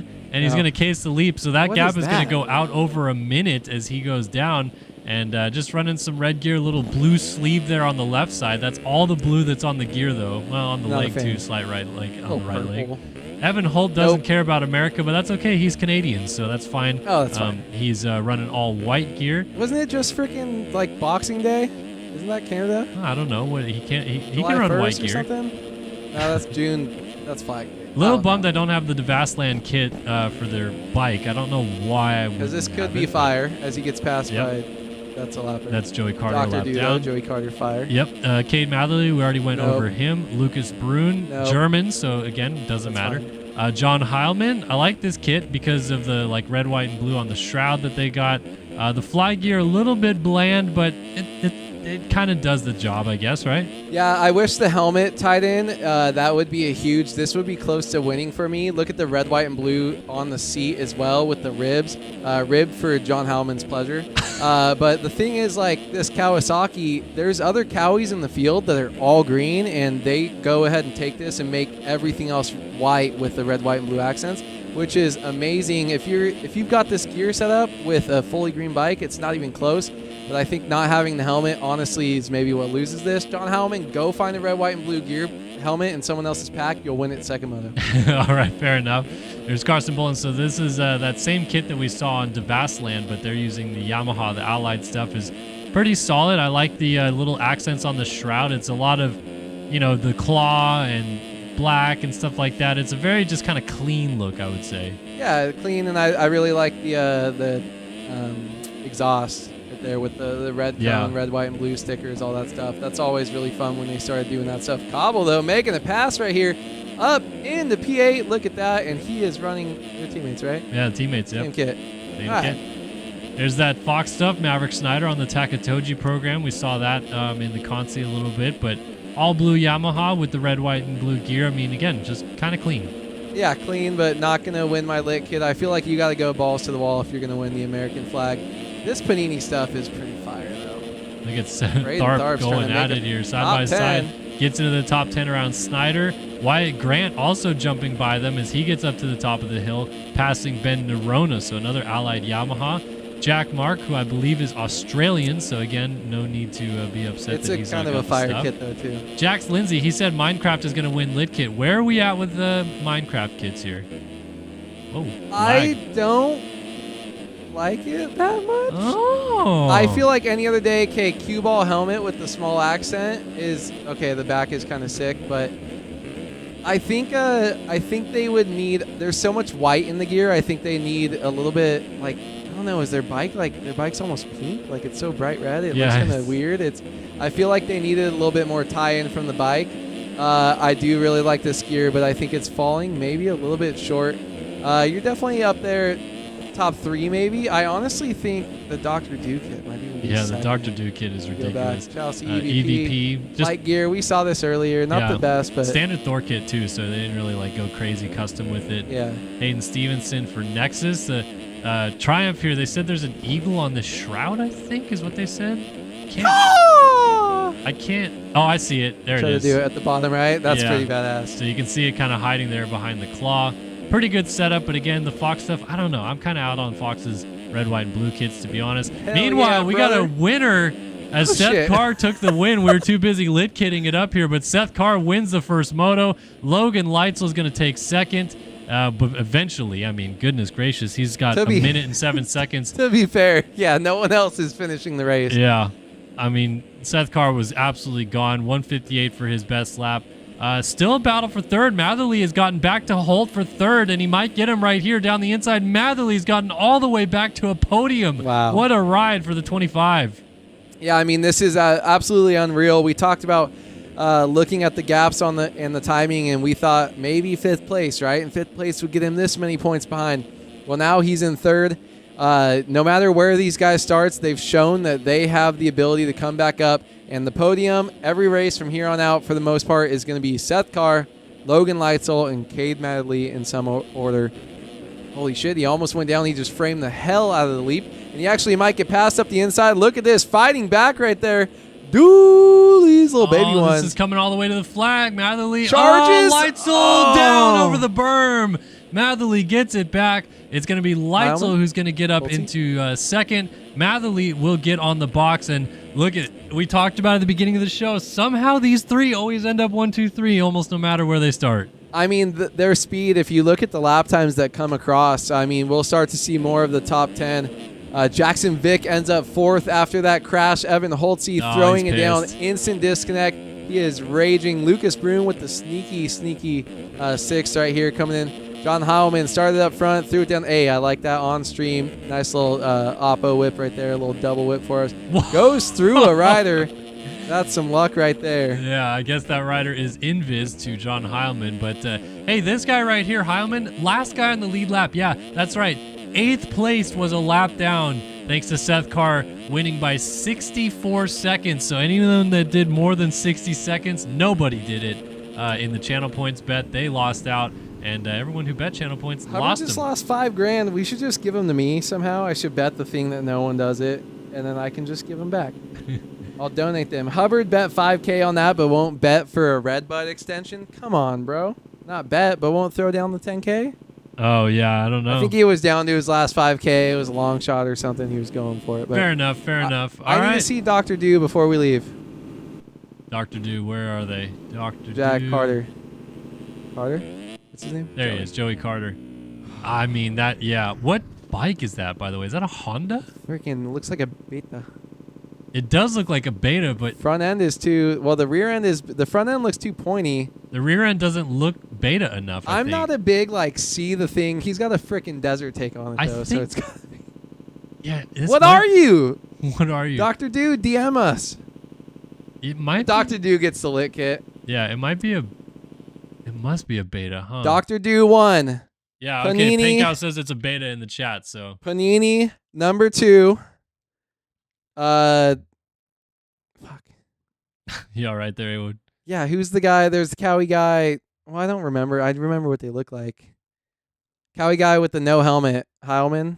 With no helmet? The black. It was all black helmet. Oh yeah. That was shoot, I Heilman, I think. Yeah, it must have been Heilman. But he's either third there. I think there's someone else I'm missing that really should be third if he's not. But fix that helmet, you might win. But actually, Dr. Do, I think he went all out. He's all about his custom gear. Dr. Do, no, Minecraft, bro. You guys are like 5th or 6th. Sorry. Ooh, got him. Sorry, bro. Got Everyone else, dude, he had a fin on his helmet. American flag, fin, like, come on. That's more freaking, much more American can you get? Whoops, I put 250 Moto 2 graphic up. We need 450 Moto 1 graphic, and we need a Design Lab Co.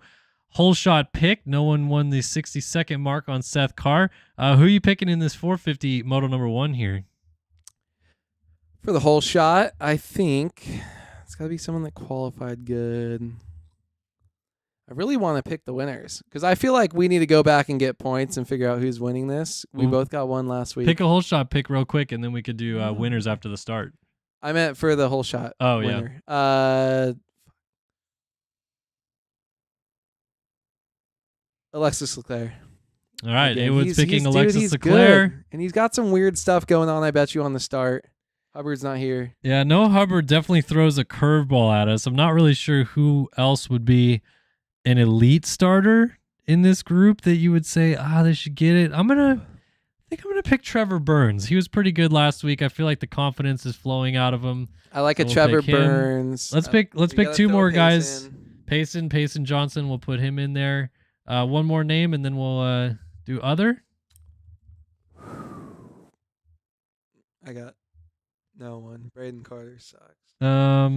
I mean, Braden Carter did get some good starts. Let's put Braden Carter in there. Put Braden Carter in there and other. So Braden, you could throw a little sprinkle. He even racing though, yeah. Okay, he's out. Yeah, he said we should freeze frame on the leap. Watch these guys throw whips because they're 450s. Okay, fair enough. Yep, we'll do that.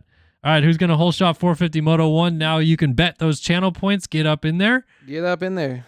See what's going on and see who's gonna pick the whole shot winner here tonight. Alexis Leclerc, Trevor Burns. Those are our picks for the Design Lab Co. whole shot. Head over to thedesignlabco.com and check out all the cool stuff they got going on. Trevor Burns, Payson Johnson, Braden Carter, or other, or Alexis Leclerc as you put it. Who's going to get the whole shot here in this one? Who's winning the moto? Payson Johnson. I mean, it's going to be the guy that's leading by a ton of points, probably. It's got to be the guy that goes like 4 seconds a lap faster than everyone else. I want to see, does he have some crazy shit he's doing? Any different lines that we're not used to seeing? I like a lot of the track changes, though, that we have here. They're not really huge. I haven't rode it, so I like the new into the leap. I like more people being able to carry speed and go for that. I like how amateur days, I'm pretty sure they have that thing go back there like another 300 feet so that people like C-class riders like me could try to kill themselves if they want to and at least like have the chance to shift because we suck. But I do like the double before the triple step up the hill. I think that's a lot better than the roller out, the wall out the corner, the rollers. Like that section always sucked to me. The corners suck too. So I think that's kind of fixed. The old start, I just wish it didn't go so far back where the MXGP start kind of used to be. Like you wish it was a shorter start? Wasn't it? Didn't it used to go left and then right? And what then the heck left? is that view?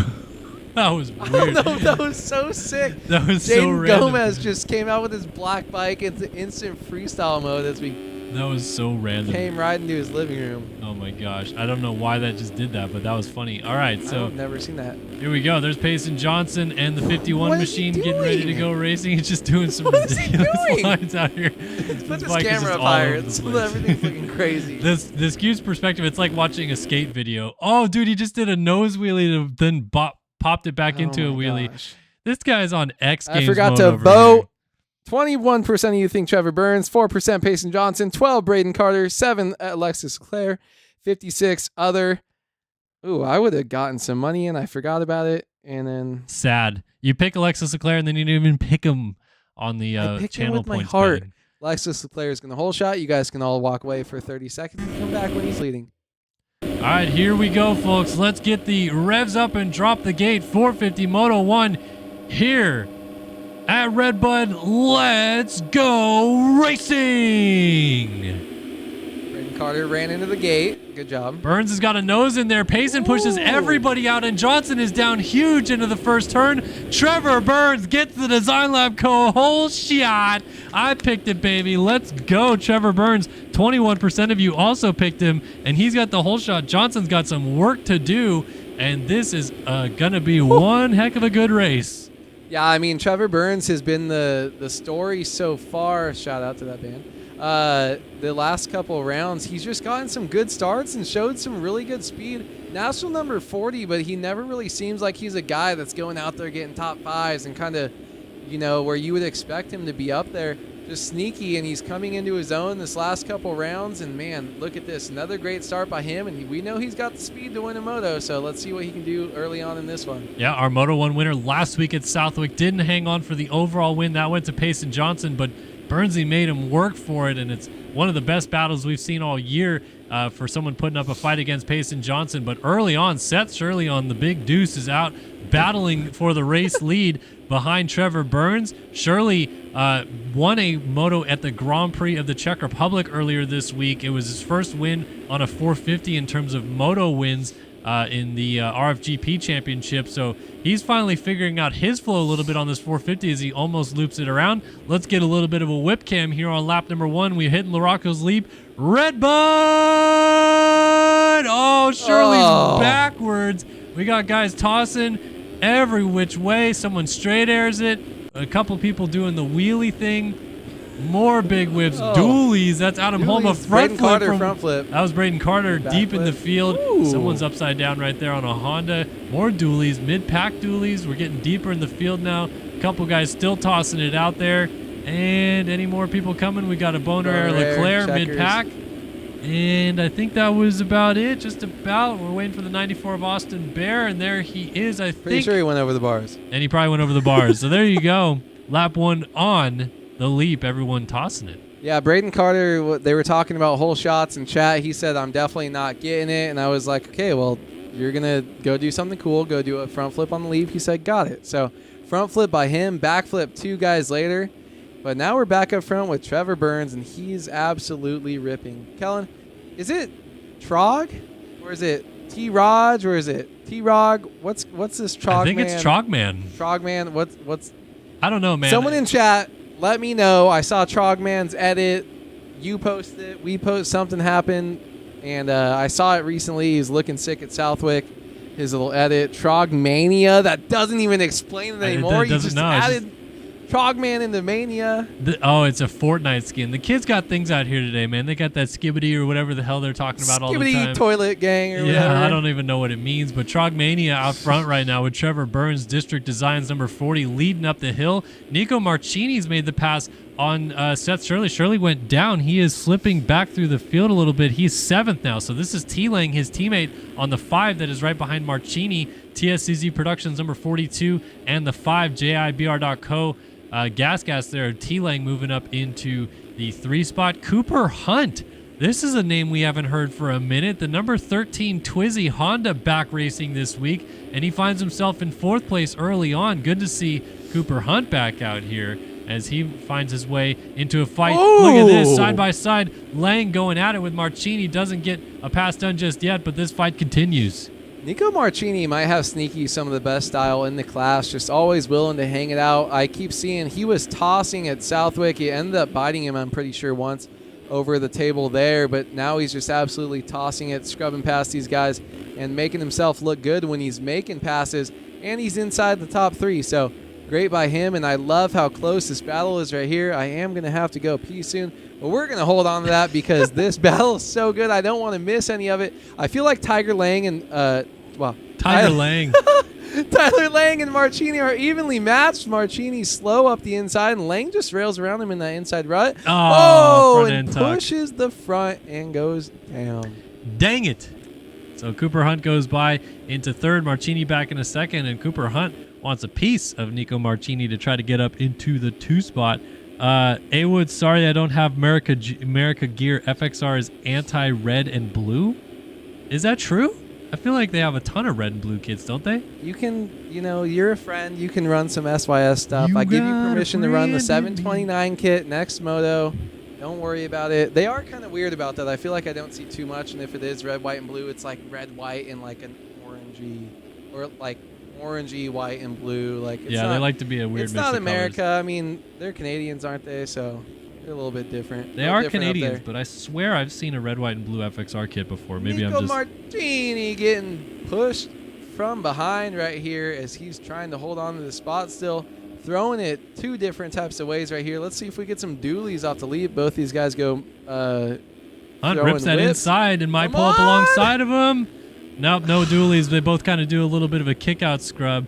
And Look at that inside move. Cooper Hunt moves up into second place. Nice move. Does he get the door shut on Marchini? He does. And Cooper Hunt now P2 on the racetrack. I also want to call a complete cap on Holtzy right now because I literally just went to FXR's Instagram and they've got RedBud, red, white, and blue kits in both FXR and FTA, their secondary kits. So they definitely could have those gear sets. But I digress. Let's get back to the action because the fight for second still a cooking.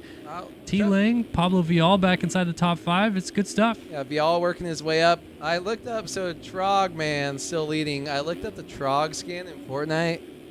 It's pretty zesty. It's one of the weirdest looking Fortnite skins I've ever seen, and I feel like I'm judging you if you're running that skin, Trevor Burns. What's going on? It's a very weird looking Yeti that doesn't have all his fur. There's some abs and pecs poking out. It's kind of weird.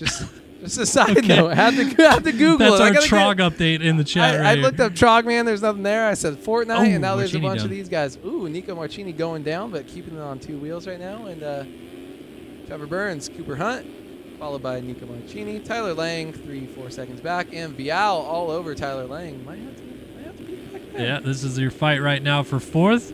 Tyler Lang and Pablo Vial. For those of you Payson Johnson fans out there, he's up to 13th. 2:01.1 last time by. New fastest lap of the race goes to the man in P2, Cooper Hunt, at a 1:58.062. So Cooper Hunt, one of those guys that really good in MX bikes, really good in MX Sim, and just kind of shows up out of the blue and immediately goes back to the speed that he once had in this game. Is quite ridiculous, but he is on his horse trying to run down our race leader, Trevor Burns, and might want to peek back up there because Burnsy looks like he made a mistake. And look at this, Cooper Hunt has his sights set on race leader, Trevor Burns.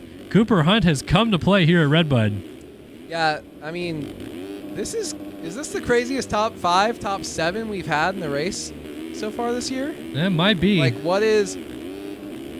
Seth Shirley down early. Like, what's going on? There's no Payson. There's no Leclerc. Braden Carter's non-existent. Now he's inside the top 10. This is awesome to see these guys, and RedBud is such a fun race to do that. Just different names. Trevor Burns we've seen up here pretty consistently, but Cooper Hunt and all these guys kind of breakout rides for them, it feels like.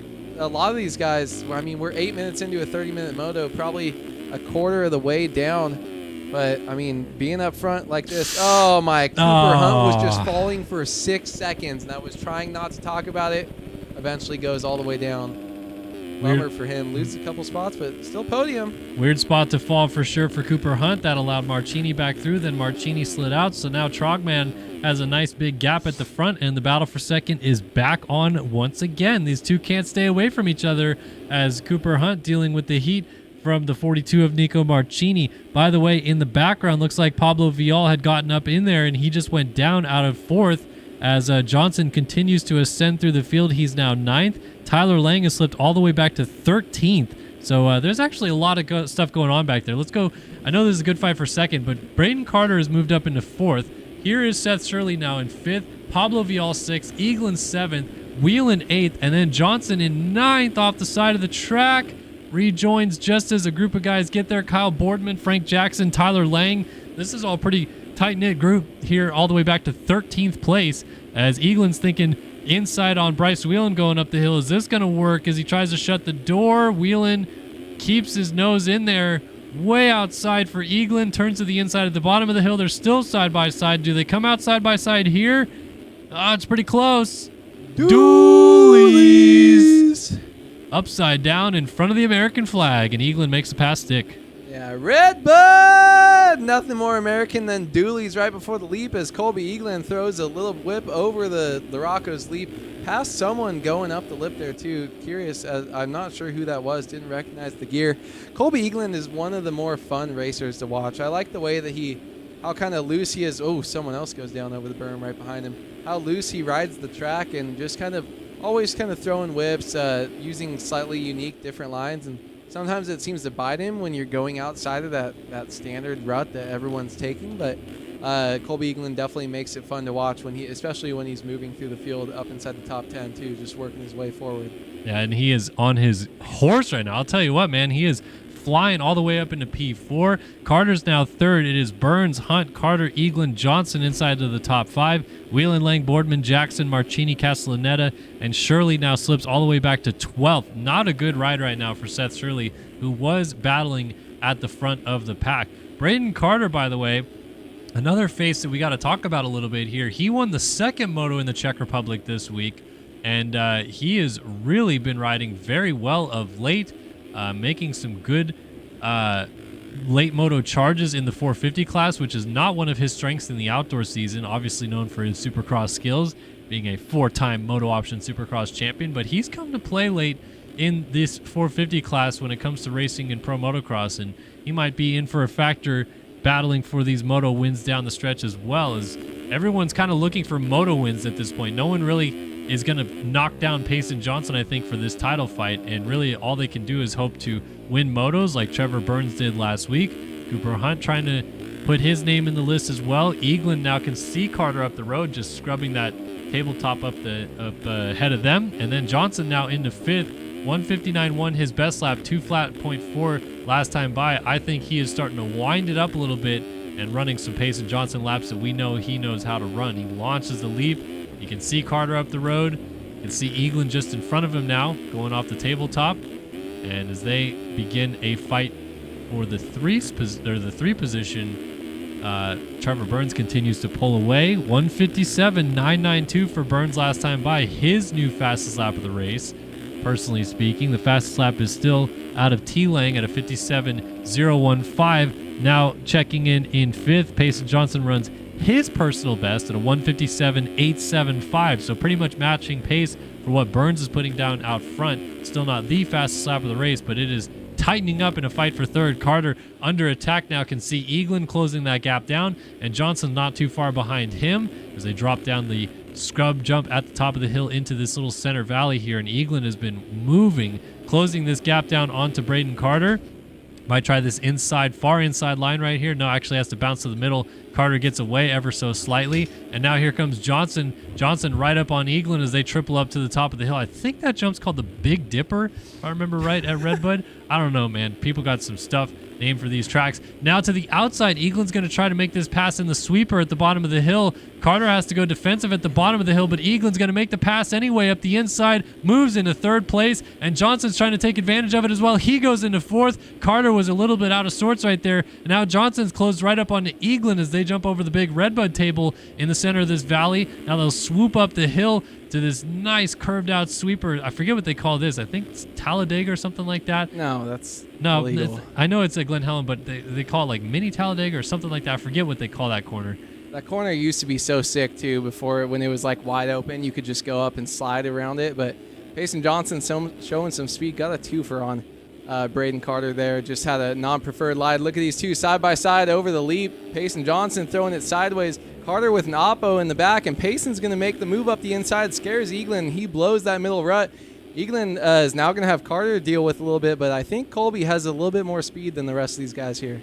Yeah, or than Carter at least. At least than Carter, yeah. That seems like we've now hit the status quo of these positions, but Carter's actually fighting back on Eaglin, trying to get to the inside. Not going to work right there as they go over the finish line jump. Cooper Hunt still in P2, and a new fastest lap of the race. Payson Johnson goes 156.484, now up to P3. He's 21 seconds off the lead as we approach the halfway mark of this race. I'll throw it to you, A-Wood, and then we'll ask the chat, does Payson Johnson win this moto? Yes, maybe. Honestly, I'm going to go crazy here. I think... Oh, shoot, dude. Yeah. Trevor Burns is just ripping up front, but I mean, I think Payson just has a different level of speed. I mean, look at that 156.4 fastest lap last time around, and he made 2 passes that lap, by the way. So don't forget that. He's working his way through traffic right now. He's got clean air.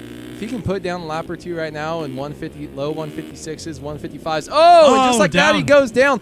Changing my vote. Trevor Burns taking this thing home. Jeez, look at where he ended up, too. He's all the way on the other side of the track right there. He's going to have to regroup and lost 4 positions, I think. 3. He's back to 6 behind T-Lang. So Lang now up into 5th. Carter back into 4th as they continue their fight. with Eaglin now third. Oh, Cooper Hunt just went down in second. Let's see if that battle gets to him. He's in a really awkward spot trying to pick it up. High standard on the rut, has to cross over a few of them, and bam, here they are. Battle for second is on. Eaglin, Carter have now caught Cooper Hunt. They are 23 seconds off the lead, but this is about to be a great fight for P2 on the track. Yeah, this is going to be awesome, these three getting into it. I honestly think that Cooper Hunt might get passed here by Eaglin as he throws a huge oppo. Same thing with Braden behind him. Those guys are feeling it. Cooper Hunt goes down all on his own on the inside. He's going to get caught up with Braden Carter right there, and he's going to lose 2 spots. Man, Eaglin made that thing quick and easy. Now Tyler Lang's up in this, trying to make some moves too. They all funnel to that one rut. That's the main preferred line there. And look at how good this battle is going to be. I think these three are very evenly matched. Payson Johnson's going to be in it soon. Carter makes a mistake. Wow. Hunt goes by again. Look at this. This is awesome. 3 riders over the finish line jump in unison, 3, 4, 5 on the racetrack as Carter back in front of Cooper Hunt. Payson Johnson is lurking behind them. They're losing so much time to Burns, but the battles are incredible. Carter, Hunt, Lang, and then Johnson in the background as they jump into this inside line. Carter in and out of that one good. Goes defensive, blocks the inside here. Hunt kind of high centers awkwardly through them, and now Lang's got a good drive down the hill, and Johnson's just licking his chops. If you're Johnson here, do you wait for the chaos or do you try to start passing them as they're going to go around Eaglin suddenly? Eaglin's in the fight. He goes straight on in that corner. We got 5 riders nose to tail. Eaglin swaps and almost goes down. He's going to slide all the way back from second back to 6th. Yeah, I mean, that's crazy. Halfway through the race, just past halfway, this many riders so close at the front. I think Braden Carter is going to slowly work his way back, though. He told us he had nothing for this track. He wasn't going to be up there at all. He was just trying to have some fun. And look at him, man. He's holding his own right here. And yeah, maybe a bad start by Payson, but he's still up front battling with the rest of these guys who are were in the championship early. And Braden is having his breakout motocross ride here so far this season. I really like what I'm seeing, but I do think that Trevor Burns might be able to hang on as long as he doesn't make too huge mistakes himself or get into something with lappers. Payson Johnson, though, your question, I do think he's going to be able to work his way up. I think he only has 1 speed. There's no way that he's going to wait. He's just going to go as fast as he can, and wherever he ends up meeting these guys, he's going to try to figure out a way to pass them. Just has to eliminate those big mistakes like we saw this lap. Yeah, it's basically on or off for Payson, and he is on right now as he slides into that rut, getting a little bit sideways. Cooper Hunt still trying to size up Braden Carter. There's kind of 2 different battles going on in what is a fight for second and a fight for 4th. Look at Hunt to this outside. It's worked before. It might work again. I'm surprised Carter keeps going back to that inside roller because it keeps working against him, and Cooper Hunt goes by in a second.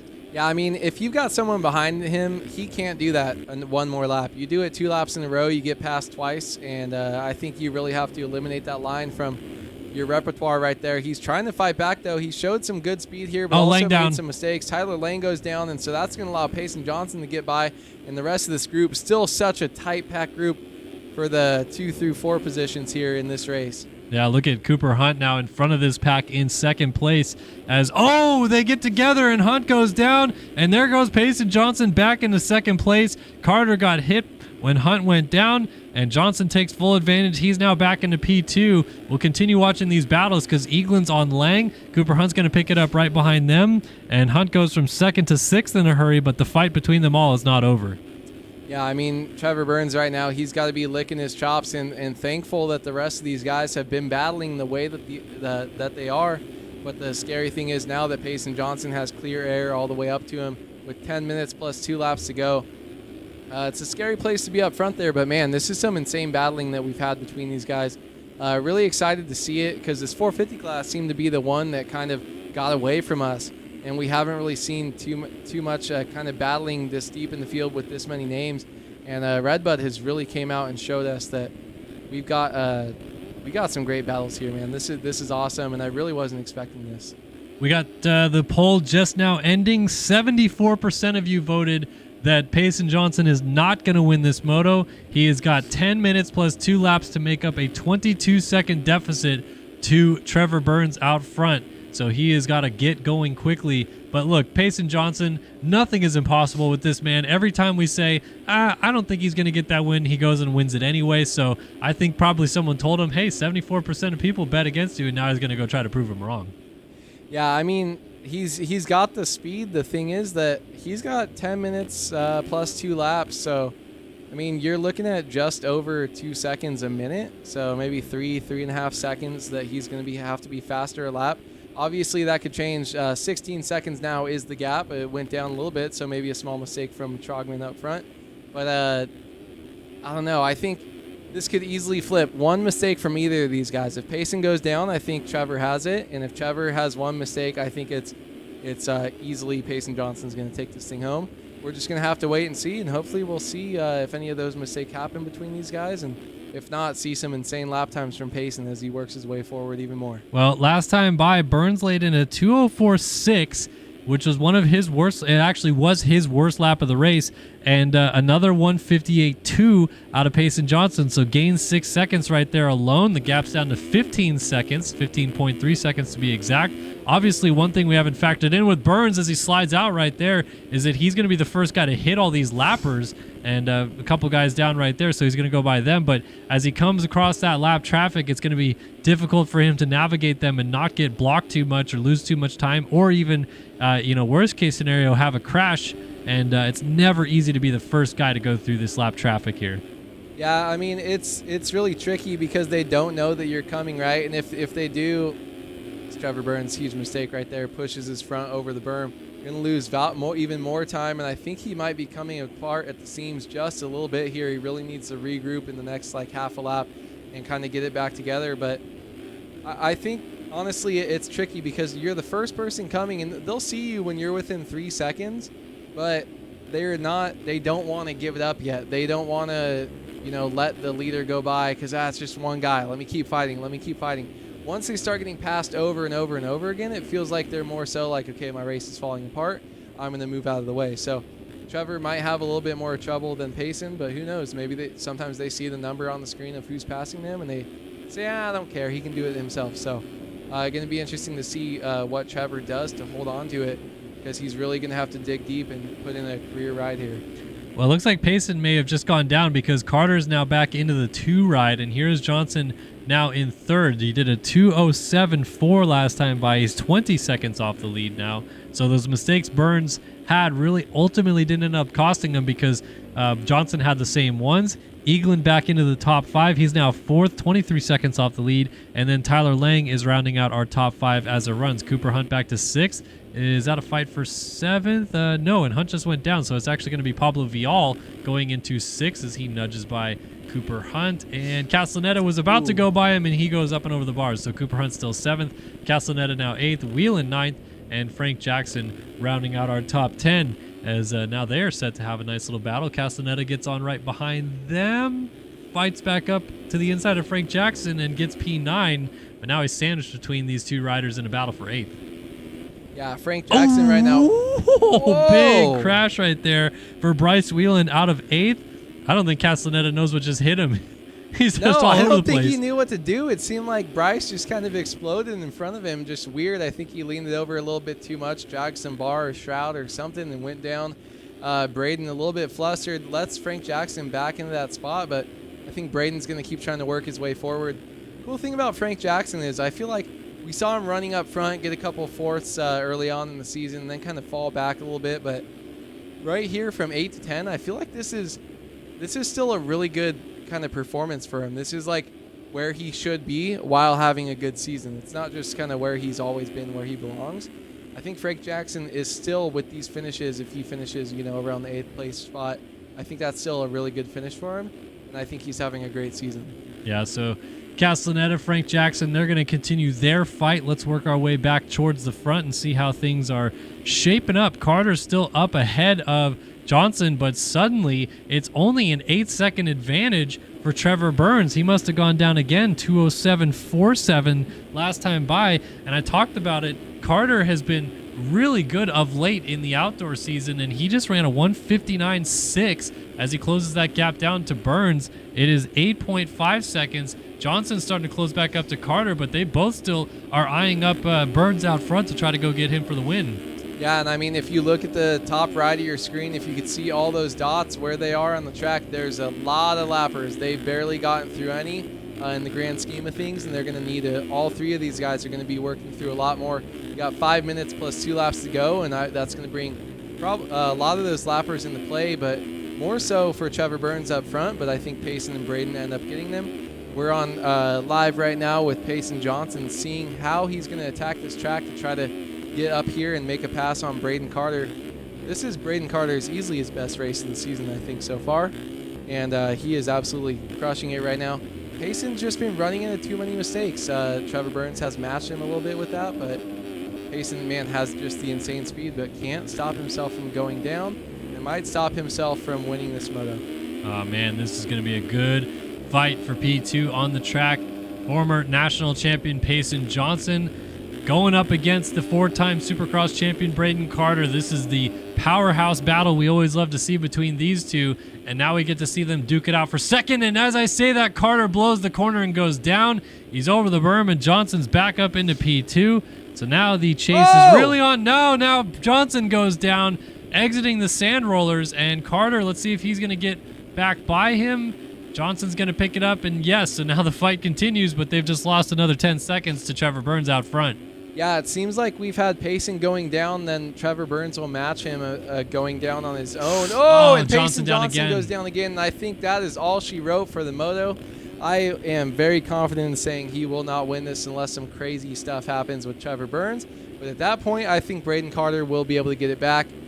Braden's going to be now probably 15 seconds ahead of Payson here. Payson is going to be fighting from way back now. It's going to be too little too late. Not saying he can't come through win the overall. He can definitely do it with a 3-1, but he's going to need to get a better start and get out front early, something that Trevor Burns has been so great at the last couple rounds. Man, look at him. He's all over the place. I don't know what's going on with him. He doesn't really seem to get flustered by the track breaking down, but that's almost what it seems like is, he never really pushes too much because he's trying to win. It's more just, I want to throw fast laps. Now I think he's just being dumb. Not being dumb like in mean ways.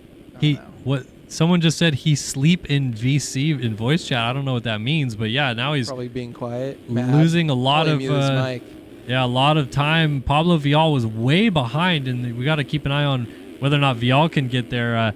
Peeking back up here though, Colby Eaglin has quietly snuck back into third. He's only 2 seconds behind Braden Carter in a fight now for what will be second place once again. And Eaglin, we saw him crash away second place earlier in the race, but this has been a nice job to recover because, I mean, you and I both know all too well, you have one crash like Johnson just had, it compounds and you start having more crashes, but Eaglin figured out a way to settle back down and he might still have a shot here at second in the race. Yeah, I mean, Eaglin has that speed that we've seen, and he's got the outdoor specialty that Braden Carter doesn't seem to have, so this might be a one-off race for him, but Colby Eaglin just needs to kind of settle down and put together the laps that he can do, and I think, honestly, he should finish higher than Braden in this moto, but these guys are all making mistakes.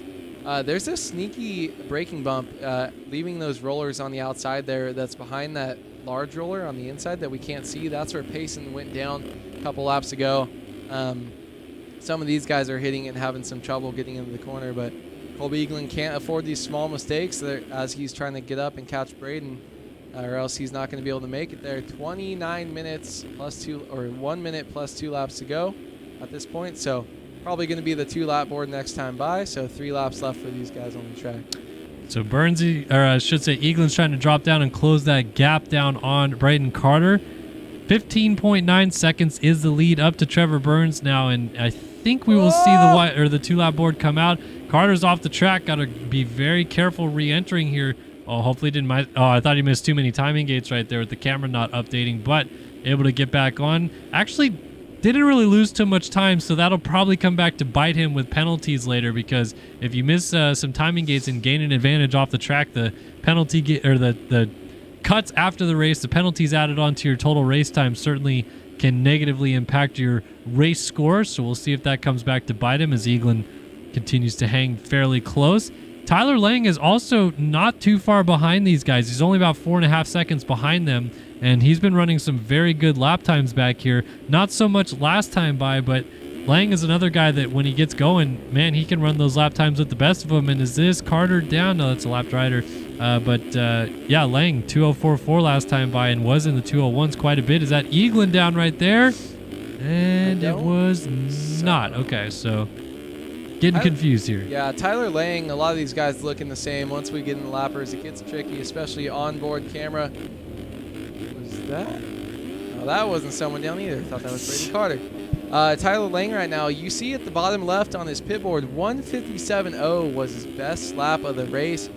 We saw a 156.4. I don't know if that still holds from Payson Johnson, but shows you that he is, honestly, Tyler Lang has brought the speed. Normally he's kind of a little bit more consistent guy that is just a little bit off but able to run it nonstop, and right now it shows he's got the speed and maybe just a little bit loss of consistency there. Drops a 2-minute flat this lap around, but man, he's working his way up, and this is going to be, I think, a really close finish between this 2, 3, 4 group. I think Trevor Burns has it as long as he can keep it on 2 wheels, but man, I would love to see some fireworks between these 3 as it gets closer to the checkered flag. Yeah, this is certainly going to be a fun battle to watch. 2-lap board out like we mentioned, and Carter's lost a position to Eaglin, and then Eaglin goes down just as I say that, or is he? Yeah, that was Eaglin down. So there's too many of these district cowies, I feel like, that I keep getting messed up. But he was in second momentarily, went down again. So Carter back into P2, 18.8 seconds up the or behind the race leader, Trevor Burns. Burnsy continues to clicking off the good laps out front. Here is Payson Johnson in 5th and continuing to have some struggles. 2:17.1 last time by. He's only 9 seconds ahead of Cooper Hunt now. So another fall-off crash, he'd fall outside of the top 5, and I don't really know what this is for the 51 machine. It's tough to dissect because he's had moments like this already this year where it just seems like the flustered nature of, crashing too often gets to him, but also he had crashed a few times in this moto already and seemed to have it under control. I don't really know how it got to this point. Yeah, I mean, I think he had the crashes maybe every other or once every 2 or 3 laps, and then it started happening, once every lap, and then it just became a little bit too much for his high speed to kind of keep it and hang on to that thing there. I honestly do think, though, he's seen this track now fully broken down. He's still absolutely ripping out there, doing some crazy stuff, but I think this is scary for the second moto if he starts anywhere inside the top 10. I think he should win it by a long shot, but who knows? Got a Cowie doing the backflip in the background there. Awesome by 37. Devin Davis. Yeah. Davis sending it. Attaboy. Oh, wait, change for second. T-Lang has gotten around both Eagland and Carter, who seemingly maybe got together based on where they are in the gaps. Lang is now up into P2. And that's a pretty good ride there for Lang. Remember, Lang is still kind of borderline trying to hold tight in some fashion to this title fight. I know Johnson's got this pretty long and taken away, but, second place finish for Lang in this moto while Johnson gets 5th is at least a couple points to hang your hat on. Yeah, I mean, this is, as he goes down, Tyler Lang goes down as we're talking about him coming into this corner here. Eagland is going to come by, make that pass back. Tyler Lang should get up, though, in front of Braden Carter, but you see him right there. So out of second into third, and now he's got Braden Carter right hot on his heels. Did not expect a 4th place out of Braden. He's trying to make it a podium. All these guys still in front of Payson Johnson, I think, might be stuck in the position he's in. So this is really the battle on the track. Burns should be holding on to it as long as nothing happens here. Tyler Lang, though, just getting chased down, hunted by the Supercross specialist that is Braden Carter. Yeah, this is going to come all the way down the checkered flag most likely, and they're still not too far behind Eagland, so keep an eye on that as we bring it to the flag here in Moto 1. Speaking of bringing it to the flag, this man goes to Southwick, wins the first moto, doesn't get the overall, but has a pretty strong second moto to follow it up, and then comes to RedBud and backs it all up once again. How about it? Stand up and clap your hands for this man. Second week in a row, your Moto 1 winner is Trevor Burns as he takes Moto 1 here at RedBud in the 450 class. And he has been cooking lately. Look at him go. Fight for second is on. Lang is there. Inside move. Gonna get around Eagland, and here comes Carter. Let's see if Eagland scrubs back to the inside. He's going to try to force the issue perhaps on Lang. Nope, they're both going to funnel to this rut. Lang ripped that corner, bouncing through the rollers on the final lap, but here comes Eagland trying to get to the inside. He might launch it. Carter might get him both as he launches into the back of Lang and goes down. Drag race, and it's Lang just over Eagland to the line. Carter down at the flag is going to finish up in 4th.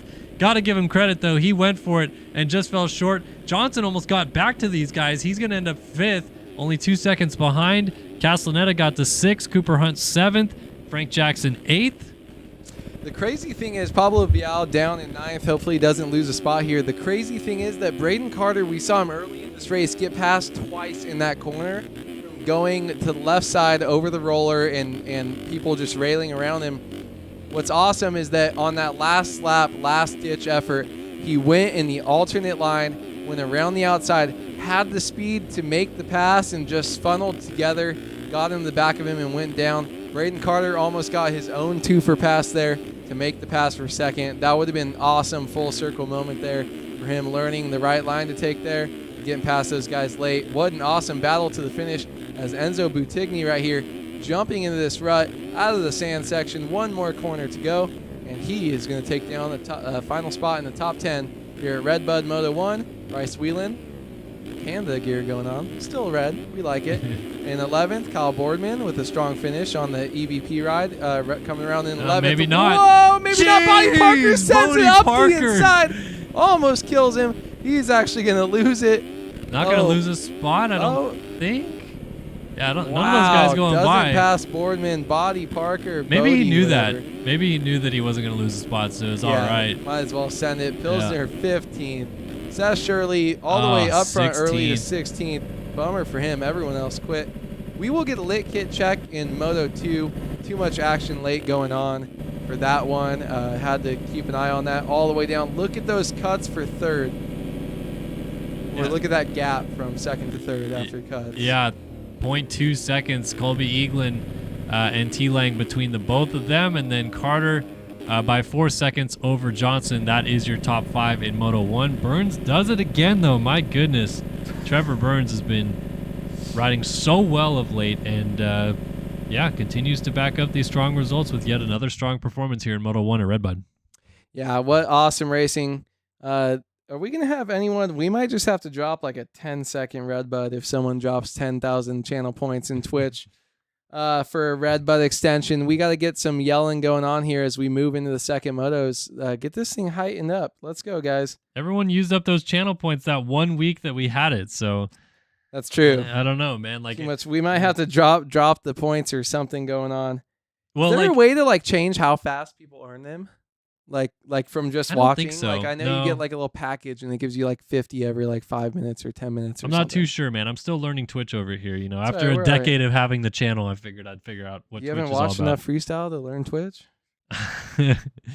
haven't learned Twitch just yet. But big thanks to everyone who's tuned in tonight. We've got a pretty healthy amount of viewers both on the YouTube and Twitch side. Really appreciate the support. By the way, if you're watching on either YouTube or Twitch, keen to know what everyone's been thinking about the highlights package that we've been putting out so far. I've been trying to condense them a little bit more so it's not too much of highlights. I don't want to go through and re-edit everything together necessarily, but I'm trying to make it so that I can get through them pretty quickly. But hopefully you guys have liked those highlights packages, and maybe if you can't, come watch the full races, you get a little bit of that shortened version of it. Really appreciate anybody that supports those and goes over there, watches them, likes. And if you haven't subscribed to Start Your Systems TV on YouTube yet, be sure to do that because we got plenty more live stream content coming, more cat and mouse. I want to do some elimination races. I think I'm going to bring back some local cross racing as well. We're going to have some 50cc championships. We're going to do a lot of fun stuff coming up towards the end of summer and into the off season. So be sure to tune in, subscribe if you haven't already, and keep supporting the show. I think that would be fun. Do you think we'd be able to do like a FAMMX, like a spring fall series, something like that even, or is that too much to do more so than a couple, 1-2 classes of racing? Yeah, I honestly want to go back to like the days of when I started playing the game in like 2011, and they legitimately had A, B, C classes like 125C and 250C and stuff like that. And we had different variations of talent. And genuinely, I think people would like if we stream those because you get to see the variation of the really fast guys, the slow guys, and some of the guys that don't ever get stream time because I don't get to stream AMS, for example. We would maybe be able to stream some of that action as well. So I think it'd be fun to bring something like that back. Yeah, I would be down to work that into our schedule and be able to do that together. That would be super fun. And definitely want to get some time planned. Yeah, cat and mouse, dude. We gotta make it happen. This week is a little jam packed though with 4th of July and all that stuff. But I think we gotta figure out a plan for next week for sure and get something going there. Some Miss Ale Gaming in chat wants us to bring back Talladega and Bristol. We can. I want to bring Talladega back. That was a hell of a lot of fun. We've got it. Bristol was. Which one was better? Talladega was. I think Talladega is better. 450s. Bristol was crazy though. Those were some of the best things ever. I'm not creative enough. We got to like think of a little bit more to do, like one other thing like that, because I don't know, man. I'm stuck on those as being like the best thing we've ever done, but who knows? Maybe some like knockoff. Do you remember the tower map that was just like a vertical like square and it's like just trying to bash people off? Yeah. We'll do some King fun of stuff. The Hill. Remember King of the Hill? King of the Hill, yeah. Try to get you guys involved a little bit more and do some more streams and some fun stuff for some good YouTube videos too.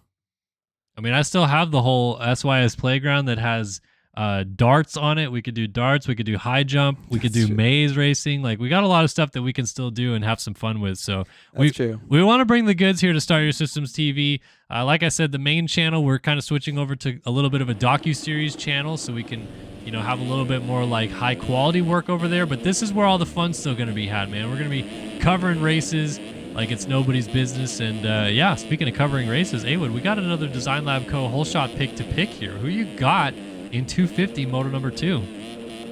I am not going to take Seth Carr, who I do think might get it, probably will. I'm actually going to go with John Heilman. Ooh, John Heilman, off the wall pick right there. What? It's been up front like the last like 5. Right. Okay, gosh. Hey, check it out. When you see that cow, he just going past. RedBud. This time through, I am going to go. I'm going to go Jeremy Siebel gets the whole shot this time. That's my pick. And Trogman is, as I've been told, is how you say it. Trogman. It's zesty. New from Hasbro. Trogman. I'll send you the picture I found when I Googled. That sounds crazy. Here we go. Time for the gate drop in 250. Race number 2 from RedBud. We're off and running. Oh, the 332 of Snyder's got a good jump. Someone in the middle has got a pretty good start as well. Stevenson is there. Let's see if he holds it into the start. And it's going to be a hole shot for Hayden Stevenson. Design Lab Co. hole shot for the number 12 Nexus Triumph. He's got John Heilman right behind him. So Heilman with a good start. Tharp up there. Tharp was down in the first corner in Moto 1. He's off to a good start here in Moto 2 as he scrubs down the hill into P2. And we'll figure out where all of our title contenders are soon. But early leader right now, Hayden Stevenson trying to get away. Stevenson with a great hole shot. Heilman and Stevenson, in my head, they're best friends. Okay. Probably not, but I feel like they are so evenly matched. If they're in the LCQ, they're 1 and 2 next to each other. If they're on the track, they're 1 and 2 next to each other. They're just always together, and I feel like they're friends, but they're not. They're just always on the track together, like glued to each other. So Stevenson and Heilman, they were like my 2 picks in my head, and I just went with Heilman because he had the great start last time. So Stevenson, though, takes it this time, and look at this great start right here, but he is getting pressured early. Tharp to the lead. A lot of people. Tharp makes it happen. Tharp down the inside, gets a little bit lower on that tabletop. And, hey, look who else is up here. Logan Leitzel on the 3 is already in P4, trying to swoop around the outside. Gets into 3rd and maybe even 2nd down this inside at the bottom of the hill. Logan Leitzel finally gets a good start, and he might be shooting his way into a battle for the lead before long. Stevenson jumps off the track. Leitzel jumps to the outside to take over 2nd place, and he's got his sights set on Tharp up ahead. Yeah, Leitzel in 2nd, but the scary thing that I'm seeing right now is Seth Carr right there in 4th place. His speed, he just showed he had a whole nother level compared to these guys. So I think Logan Leitzel and Braden Tharp getting up front early is not going to be good when you have Seth Carr so close right behind you. I honestly think it's going to be pretty quick work, but we're gonna have to see what happens. Obviously, we can never exactly predict what happens in racing. Look at that. Logan Leitzel tried to make a move around the outside in that second to last corner. I love people using that, how close they can get. Logan Leitzel's peeking his nose in. He wants to make this move this pass, and he wants to make it soon. Oh, he's trying to force the issue into this rut, and Tharp gets into him. Leitzel to the far outside into the race lead. Here's Stevenson and Carr battling for 3rd right behind them. Stevenson's trying to go into 2nd around the outside of Tharp. Not going to get it. Also of note, pretty good start for Cade Matherly. He's in 7th, so we got all of our championship guys right up in the mix. It's Leitzel into the race lead. Carr now in fourth behind Tharp and Stevenson as they continue their fight for second. Then it's Heilman, Snyder, and Matherly just behind them as Matherly goes into the U-turn behind them. So finally, we might actually have a shot at seeing all these guys at the sharp end of the field from the get-go, and it's Logan Leitzel leading at RedBud. Yeah, Logan Leitzel exactly where he wants to be and needs to be. Seth Carr is still back and forth, only 3 seconds back, so it's not that crazy, but to get out front early is such a confidence booster for these guys. And Cade up to 6th, the top 3 in the championship inside the top 6. That's awesome. Look at this. Blows the corner. Tharp is going to be able to get the jump and the preferred line. He's going to go around the outside. Leitzel loses that position, and by a long shot, Braden Tharp is able to make the move and get back out front. He showed some great speed here today and showed some early aggression, and he's got his way up into first place. Now we got a fight going on for these two guys that were first and second in the first moto.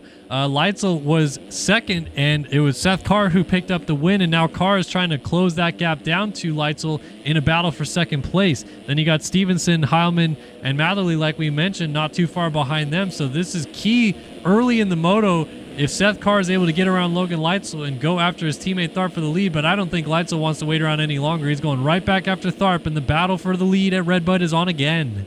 Yeah, I mean, I think Logan knows that the pressure that he has behind him from Seth Carr, he needs to get out front early. He needs to hold on to it, and he needs to get away. I think the pressure might have gotten to him a little bit. He just pushed a corner a little bit too hard and blew it and lost that spot. He needs to get back in the first. He's passed him before, so he can do it again. And I think he knows that he needs to do as much as possible right now in this next lap or two to get away from Carr, or else Carr's coming. He's right behind him. You see him in that shot right there with the red plate coming up. And Logan Leitzel, man, that was freaking fast the way he came out of that corner. But, I mean, I still don't know if he can do it early, if there's going to be any chance of getting away from Seth Carr. Look at that low line, too, to the outside.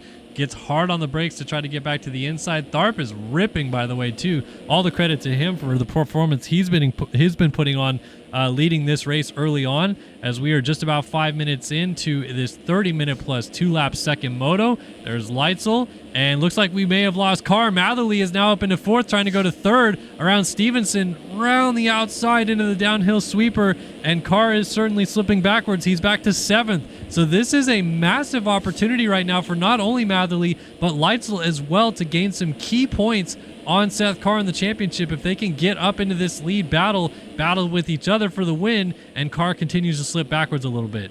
Yeah, I mean, Cade is looking at, he went third to Seth Carr's 1 in the first moto.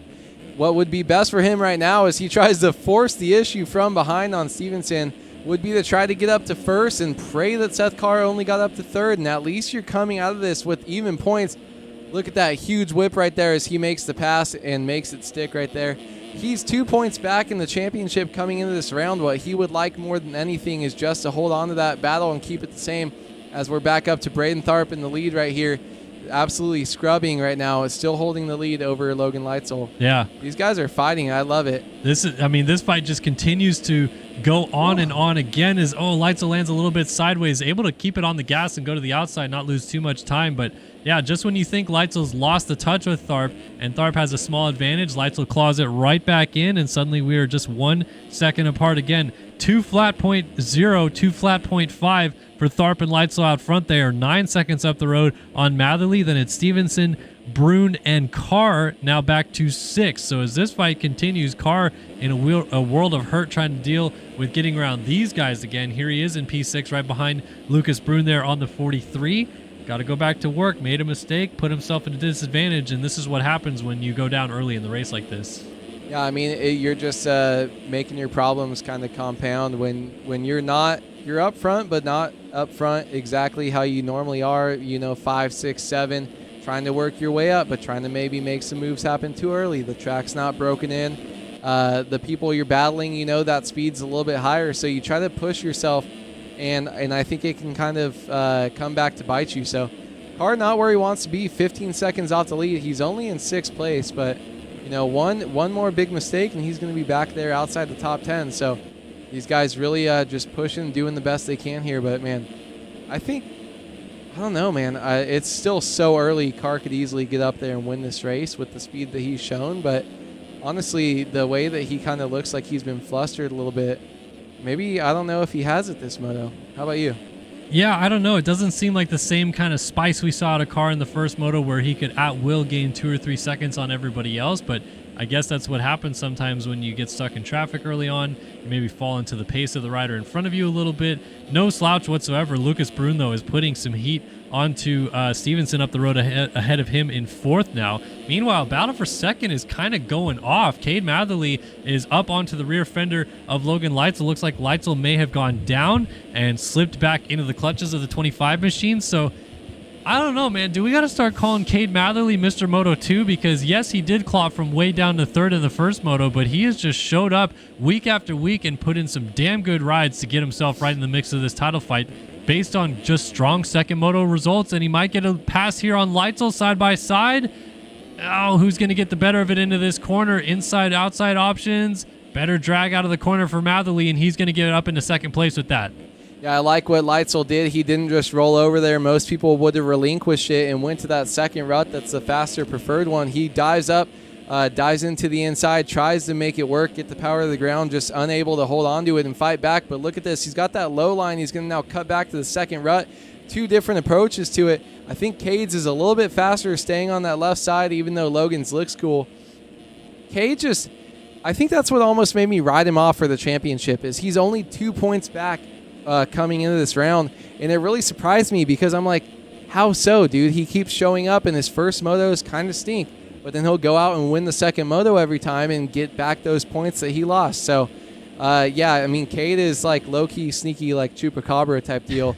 Not really late in the motos, but maybe a little slow starter, some Joe Shimoda action or something. A little bit, yeah. Just gets a little bit of the lag going on at the beginning and finally gets the ball rolling towards the end of the day. But he's certainly fired up right now as he made that pass on Leitzel. Now up into 4th, though, is Seth Carr, and he is starting to cook some good times together. 2:06 last time by. The fastest rider on the track was our leader at a 1:59.187. Tharp is really cooking out front and pulled out that 8.2 second lead. But if your car, as your 2 nearest title rivals are battling each other up the road just a little bit, you want to take as much advantage of that as you possibly can, and while they slow each other down, maybe bring that gap down. And now Matherly goes down out of 2nd. Just as I say that, Leitzel's going to go by, and Matherly's going to pick the bike up as Carr goes by, and Matherly will rejoin behind him. So we wanted it. We wanted to have a 3-rider championship fight in a moto, and this is starting to turn into one because Carr's catching Leitzel, and Matherly's got to go get Carr again. Yeah, I mean, it sucks. He just fought for the first 10 minutes of this race with Carr in a worse position than him, and then goes ahead and throws the way all on his own. No lappers, no nothing. It's just a huge mistake by him. And I think he can, work his way back up. Maybe they'll make some passes and get up there, but I do think Carr is on his way to first. And I think Cade maybe just doesn't have the same to give to him. So I think he's just going to go and have to take the L here. And obviously there's a bunch of racing left, but as far as what we've seen, another huge mistake. Cade tries to turn too much while he's leaned over there and drops his front, washes out Chase Sexton, and goes down and just takes himself out. You can't be doing that, dude. Oh, man. You can't do that, dude. All right, let's get back to our leader. Here's Tharp out front at the 11-minute mark into this moto. 19 minutes plus 2 laps left to go. 2:02 last time by. Not quite the same speed he put down the lap prior to that, and Leitzel did inch a little bit closer. But Tharp, I mean, all the credit to him. He just has kind of come out and showed up to play here in this second moto, because the first moto, although he got up to 11th in the end, it wasn't really the same speed that I feel like that we're seeing right now to the 23. Yeah, and sometimes you have guys that if you start 15th or 20th, their best is only going to be 10th.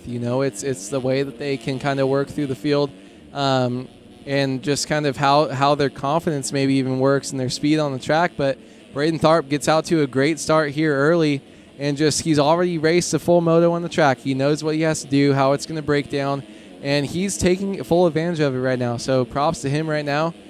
This is huge difference from what we saw in the first race, and honestly, I think the way he's going right now, unless Carr puts on his burners right and starts to kind of drop some good lap times in a row, I think Braden might just kind of run this thing pole to pole basically. Yeah, it could be, because he is just slowly been leading this thing from the start. I mean, Leitzel is inching back up to him again. It's only 6 seconds now, another 6 seconds back to this man, Seth Carr. But we've seen time and time again already that when Leitzel gets up there, he makes a big mistake and loses some time. Back to the battle for fourth. Maverick Snyder dealing with heat from Hayden Stevenson and Cade Matherly. Matherly trying to get back into this mix and at least get back into P4 while his nearest title rivals battle up ahead of him again.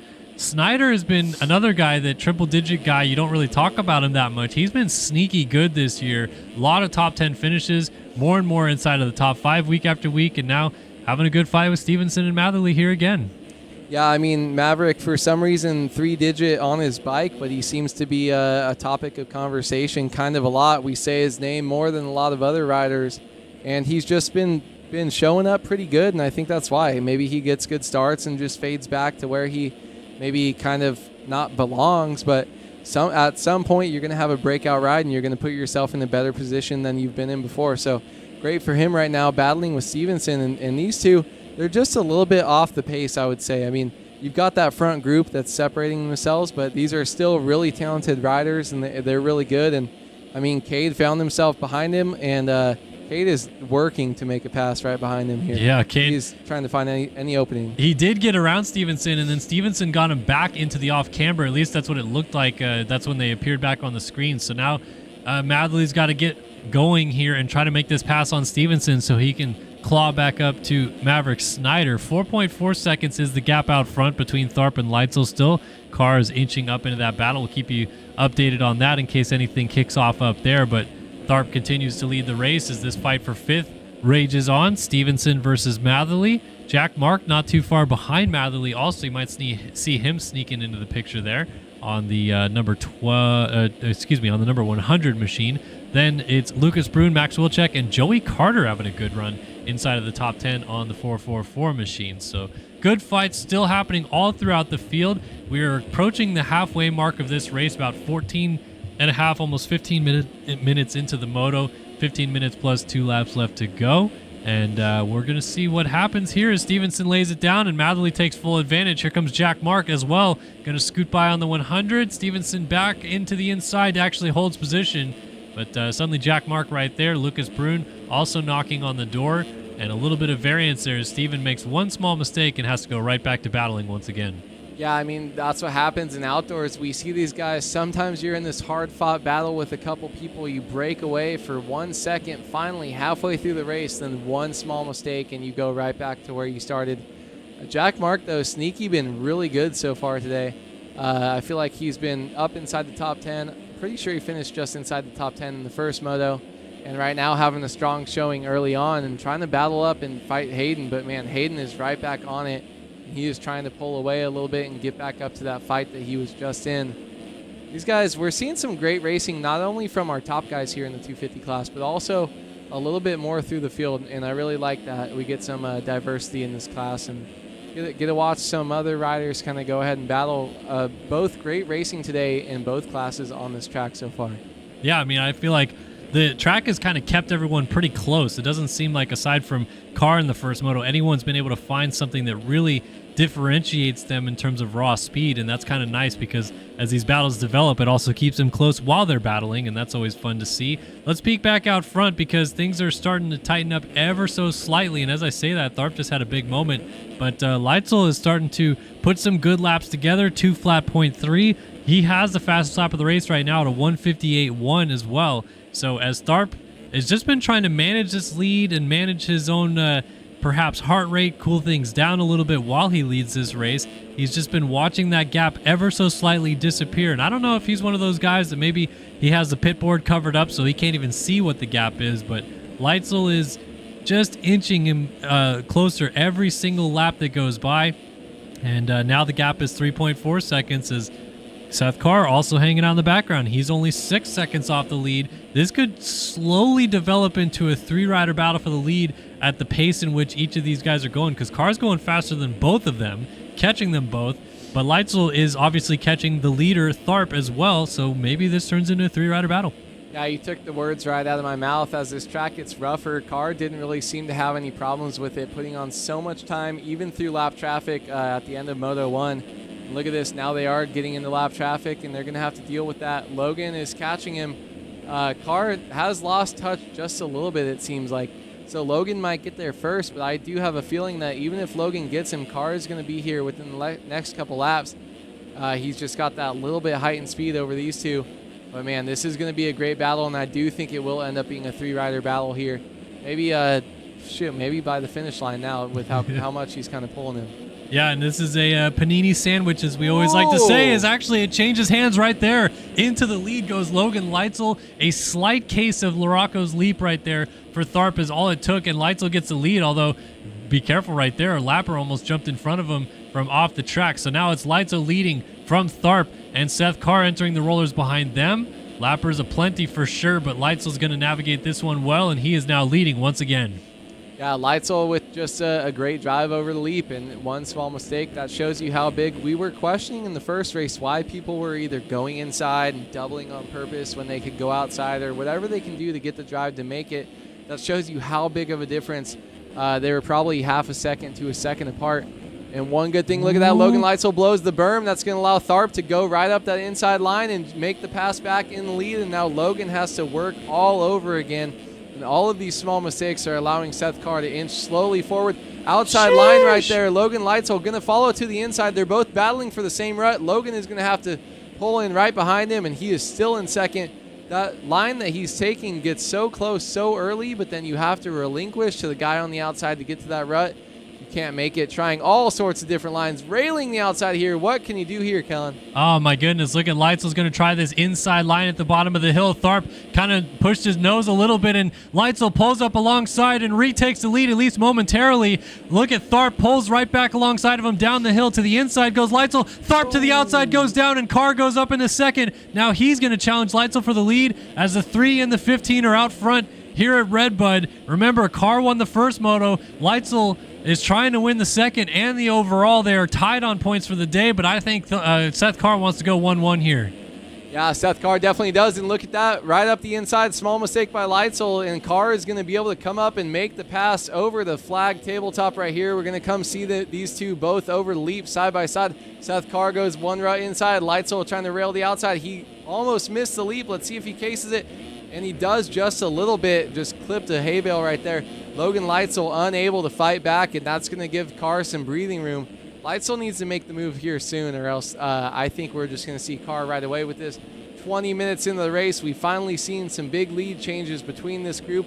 They've all come together here. Small mistakes, though. This thing ain't over yet. No, it's absolutely not, and you know Leitzel's fired up to not let Carr go away this time, because Carr got that massive advantage in the first moto, took off with the lead and ran with it. Now Leitzel's going to try to fight back immediately. Look at this inside move even through the first corner. Got that rut very good. Now he's going to swing way out by the mechanics area, carry speed into this corner, and Carr goes down. Leitzel runs into the side of him as Carr was flipping over the bars. That has to be a forced mistake right there, because Leitzel was pushing to that outside and Carr just goes right over the bars.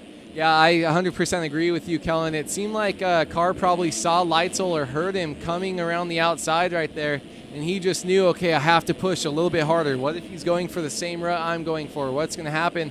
And then just a little bit of a brain fart right there, gets caught up in the braking bumps, goes over the rut, almost takes Logan down, but man, that's a huge mistake after you fought so hard to get back up there. These two are a little bit more evenly matched in the second moto than I thought. Seth Carr is showing some cracks in his armor.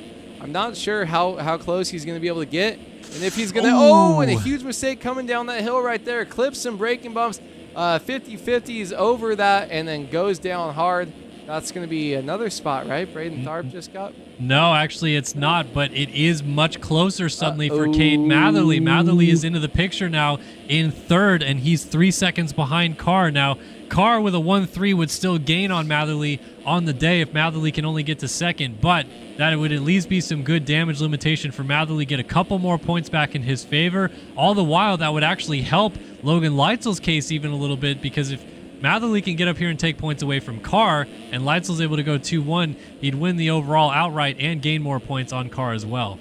Yeah, these three, I mean, 21 points back for Logan coming into this thing, but it's still totally in grasp. There's so many rounds to go, and the way that these guys are riding, yeah, they pretty much end up in the top three, but if one of these guys catches fire right at the right time, and then someone has a big mistake, it's going to be even just one moto can change the whole course of this championship series between these guys.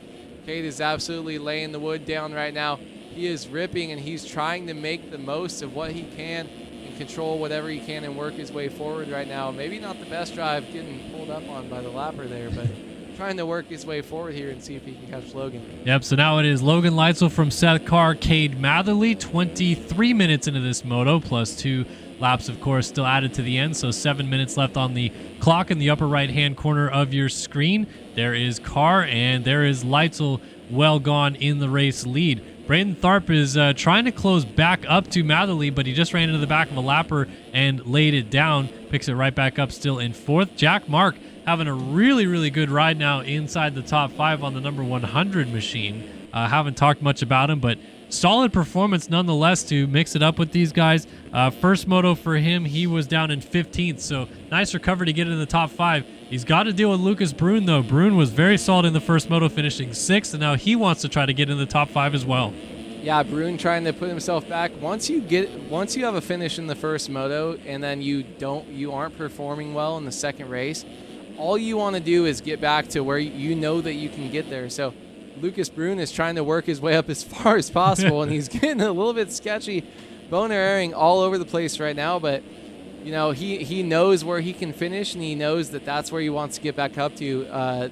Once you know what you're capable of on a certain track, you want to get there and just put in your best performance and not leave anything on the table. And that's what Lucas is trying to do right now, as he's chasing Jack Mark. These two seem a little bit evenly matched right now, but Brune has been working his way up. So in his head, he probably thinks he's going to be able to get up here and make this move. Jack Mark kind of getting a little bit sketchy, but Brune doing the same thing. They are working through some lappers, though, so we'll have to see what happens. Yeah, they both kind of made simultaneous mistakes right there at different points of that tabletop jump, and now Brune's peeking to the inside, trying to get through that roller cleanly. Jack Mark to the outside, launches the big tabletop a little bit deep right there, so Brune's going to get a better run down this straightaway into the corner before Larocco's leap. Everyone's still trying to funnel to this outside. Brune's actually going one rut shorter. Mark gets the triple and gets it cleanly. Brune also as well. So look at this. Lucas Brune to the inside, forces the issue and actually puts Jack Mark down. Does not actually fall off the bike. Fortunately there for Jack Mark. Going to lose a position there to Max Wilczek, who went by on his allied Yamaha. But fortunate for Jack Mark, that was a fall-off crash, because that could have been much worse. Yeah, very lucky by him for that. It was just kind of cementing. It's not really super dirty, just kind of making that pass up the inside and moving over just a little bit. Sometimes you exit a rut just a little bit early. Jack Mark, though, getting the short end of the stick, but trying to work his way back up here. Proud for Wilczek, too. He qualified up in the 5, 6, 7 range earlier. Saw that going on, so good to see him kind of having a decent ride up front here and putting together a good finish for himself. These guys, man, still not done right here, as Jack Mark's got some pressure right behind him. Yeah, that's not able to make that move. That's the 12 of Hayden Stevenson still going to work, and as I say that, he makes a little mistake and pushes over that rut. But all these guys still trying to fight for some good second moto results. Obviously, the points are valuable to them regardless of how they can get it. So Stevenson wants to get around Mark if he can. Max Wilczek still peeking forward. He would like to go up and get into a better position as well, but Tharp is pretty far gone now in the 4th spot, so Wilczek might have to settle in for 5th. Here's Matherly still running 3rd, still pretty much the same gap, about 4 seconds up to Seth Carr, who's landing off of the tabletop jump just ahead of him. They've been matching each other on pace, pretty much 202s, 203s for the both of them. 17-second lead for Logan Leitzel. If you're in this position right now, do you want to be Carr with this little advantage, or would you rather be Matherly trying to inch that gap down in the closing stages? I think I would rather be Carr here, because Carr's looking to go 1-1 on the day, and I think it's still in touch a little bit. He knows he has some speed. The time is winding down, but Cade has made some mistakes, and Cade knows he needs a push to run the pace that Carr feels like he runs a little bit more comfortably. Maybe not so much this moto, but we saw it the first moto. He has a higher ceiling, it seems, so I'd rather be the one up front kind of driving this thing. Really cool to see, though, this top 3, and then Braden Tharp, who I think is 4th in our championship as well, all running inside the top 4. So good for these guys, bringing some good racing here coming later in the series just a little bit. I really like to see kind of when they're all kind of battling and it's kind of mano-y-mano instead of someone just going down off the start and not being in it. All of these guys seem like they can recover from that, and we get to see some great battling here all the way through. And one of the best tracks on the circuit, as we talked about earlier. Yeah, absolutely. Motohead's Garage in chat letting us know Jackson Vick not having a good moto, and he's absolutely correct in that. Our first moto 4th place finisher down in P20 right now. Actually, looks like he maybe just got lapped or is about to get lapped. Yes, there he is right now. Logan Leitzel trying to go around the 135 and will do so. Tough break for Jackson Vick because he was so strong in the first moto. Certainly had the speed to do it again in this moto, but going a lap down there, he's going to just try to perhaps latch onto Logan Leitzel and get as many positions as you can. Like, that's the one silver lining about getting lapped and there's a big gap behind the leader is you can usually kind of latch onto him, go with him a little bit, and when he's lapping people, take advantage of those situations a little bit. Yeah, I mean, it's kind of frowned upon in real life racing, but I'm a big blue flag lapper type of guy, blue flag passing, because if sometimes you've just had a really shit start to the race and you're going to get behind someone and you're like, I've been fighting to pass these 5 or 6 guys, and you don't have to make it dirty when you pass them. Just be on it. You already let the leader by, and now you're towed onto him. You realize, oh, crap, this is the pace I need to run, and, you know, you're taking different lines to be able to get by the guy. So I honestly think it's a little bit more clean than outdoors. You know, you don't have to really move over and slow down that much. You just take one separate line, or there's enough room to pass. I think I would try to lock on the leader and make my way up as far as possible for sure. Yep, that's what looks like Jackson Vick is trying to do. Just hanging with Logan Leitzel for the time being. Leitzel continuing to click off good laps out front. It seems like it's tightening up ever so slightly between Matherly and Carr. It's still just about that 3-second range, but somehow it looks closer now. I don't know. Am I crazy? Carr is just hanging out back here, 3.3 seconds behind him, and I should say Matherly behind Carr. And as Carr continues to navigate through the lap traffic, Matherly's just hoping to maybe pounce and take advantage late in the motor to get P2. I think it just might be yo-yoing a little bit too, where one of them, Carr has to work his way by someone. He kind of gets away, and then Cade kind of gets past him. Or it's the other way around. He gets close, and then it kind of goes back out. I still think, man, Cade. Is that Carr down? I think so. That is Seth Carr down. Out of second place. Just as we get there, Cade Matherly scoots on by. And wow, what a turn of events. Seth Carr goes from dominating by over a minute the first moto to finishing potentially third. He's going to lose the overall, and he's not going to gain points on Leitzel in the championship today. Gains a little bit on Matherly, but certainly not what we envisioned the second moto to go like for the number 15 machine here. Yeah, I mean, just kind of totally different from what we expected. But, man, I mean, such a great ride, though, still overall. It's just we expected, you know, winning by over a minute the first race. You expect him, okay, now he started 15 seconds back. He can still get up there. He can still do it. But I think he's just fought through some adversity and just hasn't looked comfortable as much all race. He did look comfortable there for a bit as Cade almost goes down there. Let's see what happens. 2 different line choices here over the leap. Who's going to get it clean? Cade sends it front end high to make sure he clears it. Sure, Seth made it clean. Yes, he does, as he pulls up right on the rear there, as these two are going to be pretty much side by side. A little bit of dualies over that, and they're going to come into this roller section. Cade blows it again. We've seen him mess that corner up twice this race, and he's got to be shaking his head, pissed off right now. You cannot let him pass that easily after you just saw him go down. No, and he has just got to be kicking himself that it happened in the same corner again. Like you said, another mistake in that U-turn at the bottom of the hill, perhaps maybe just a little setup issue right there with the front end knifing in the corner entry, because it's weird to see a rider of the caliber of Cade Matherly make a mistake like that twice. But fortunately for him, this time it did not result in a crash. He gets to go right back to work battling with Seth Carr as Carr bounces through those inside ruts right there. Ooh, that's an off-track excursion for Matherly, though. Low lines the downhill, though, so it doesn't lose too much time. Man, this fight is going to go all the way to the checkered flag. 2-lap board has come out, by the way, for Leitzel out front, 15-second lead. And Carr back on it again. Ryder down right in front of him, and he's only going to double the uphill triple. Matherly's going to gain some time back here. And he cased it, though. What is going on with Cade right now? Just absolutely making mistakes that he should not be making. I mean, you got to know he's probably just flustered right now, right? After making that same mistake, kicking himself. But then he hasn't been able to get his head back in the game or his fingers. Look at that, another huge mistake right there. This is just so uncharacteristic of someone of his skill level. And he's made 3 mistakes in the last 2 ruts that I've seen so far. And I honestly think, look at that. It's just he's all over the place right now, and he is not looking like himself. Carr is just kind of cruising away from him at this point, and Cade I don't know if it's even pushing too hard and thinking, okay, I have no time left or what, but he's got to be in his own head right now. He's not having a good time. Yeah, and honestly, like, it kind of looks like one of those moments that you just, I don't know how you fix it or whatever, but he's just hitting every bump on the track, like every little notch or rut or hole or whatever. He has found it so far in this lap, and it, like that right there bounces into that corner. I don't know. I like it. We talked about the setup adjustment, maybe causing him to go over the berm right here at the bottom of the hill, but now it seems like he just doesn't find the balance in the machine anymore. And actually, that's going to not matter anyway, because Carr went down in the uphill rollers right here, and Matherly goes back by into second. So now these two continue the fight for P2 as the white flag waves, and the overall is going to go to Leitzel, but this is crucial for the championship. Matherly's trying to get a couple points back. Yeah, I mean, this is big for Cade. The only thing is, Cade's realistically, he's been riding like shit for the last 2 laps. And it's not been good. You said he's hit every bump. He's blown every rut.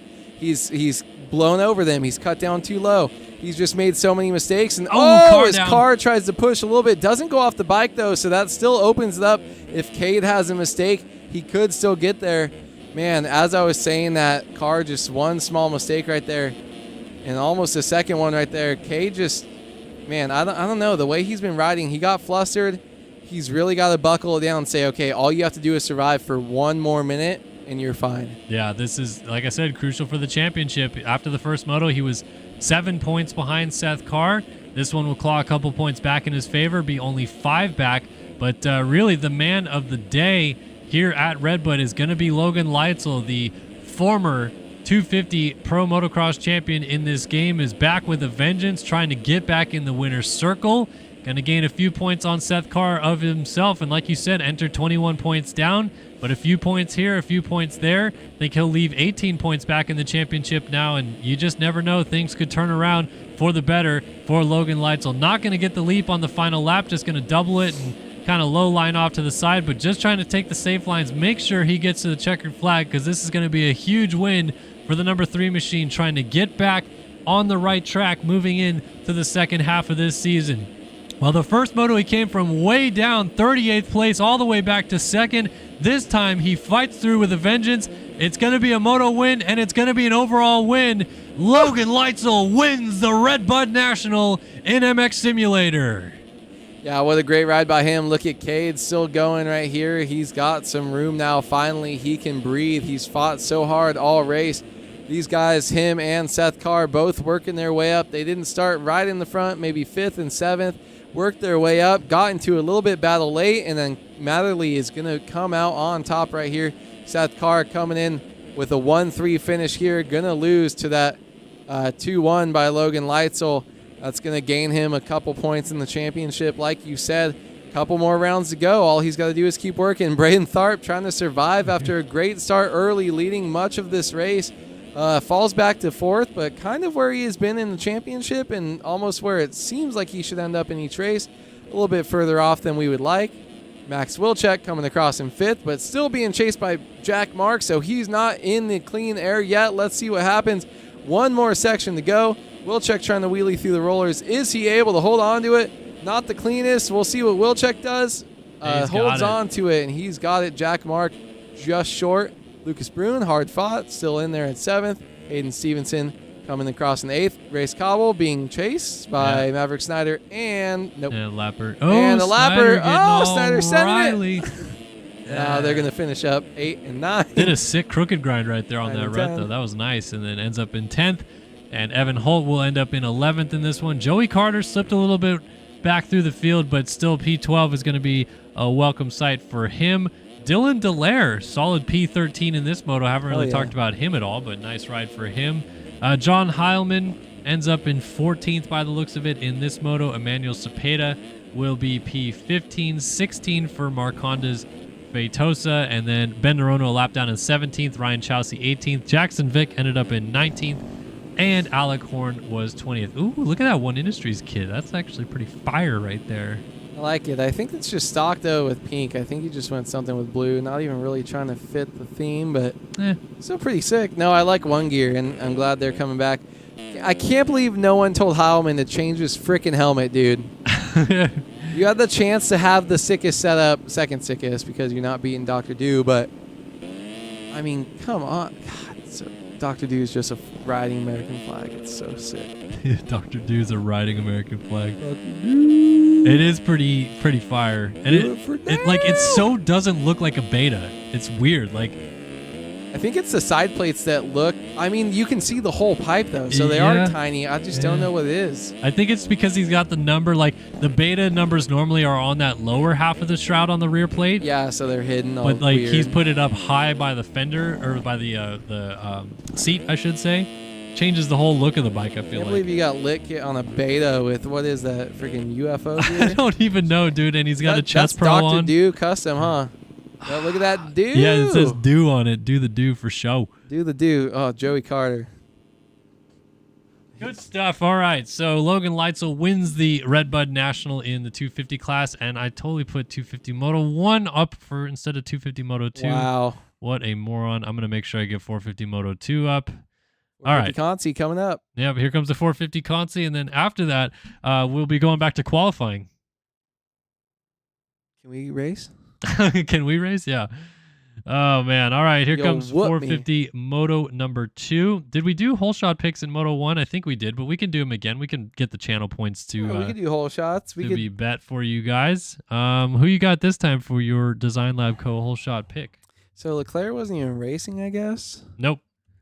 You just let me pick him? Yeah, because I needed a win, and I got one anyway with Trevor Burns. So I'm going to let you pick first, though, this time. Payson Johnson can't do 2 good starts in a row. Well, he was down in the first turn in Moto 1. So I think he's going to whole shot. All right, Payson Johnson is Andrew Wood's pick here for 450 Moto 2. I really want to pick Burns again, but I'll go someone different. So this time, nah, we'll change it up. We'll be different. I think it's going to go to, I am going to pick, I'm going to pick Cooper Hunt. Why not? I think we got to throw in a Shirley in there and a Burns, I think, for the people. And then maybe another. Okay, maybe Seth Shirley, Trevor Burns. Anybody else? T-Lang? Can I interest you in a T-Lang? I can see a T-Lang, yeah. All right, we'll do Tyler Lang and other and let you guys pick some people here for the 450 Moto 2 whole shot. So go ahead and get those picks in. If you guys are hanging out in the chat room here on Twitch, you guys can bet some channel points and pick your predictions for who's going to whole shot 450 Moto number 2. And momentarily we will be racing with 450 Moto 2. And you picked Johnson, I picked Hunt. I got Burns right in the first moto, but I don't know. We'll see what's about to happen right here. This is certainly going to be a fun battle to watch before we wrap up our racing here tonight.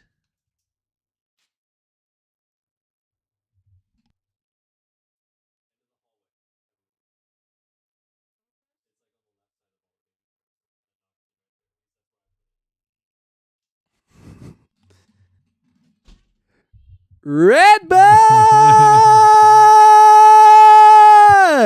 I think that's what Holly's doing out there right now. Think She's out there screaming RedBud. She was screaming, so I was screaming. I should have probably waited till Mom got a little bit further away from the door.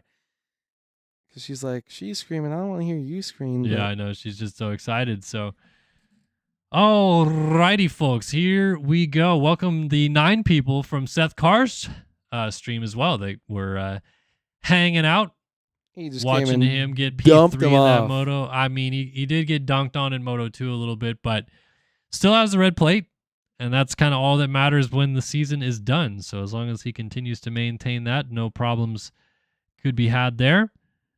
But we are getting ready to drop the gate here in 450 Moto 2 coming up here in just a few moments. Hang tight with us, folks.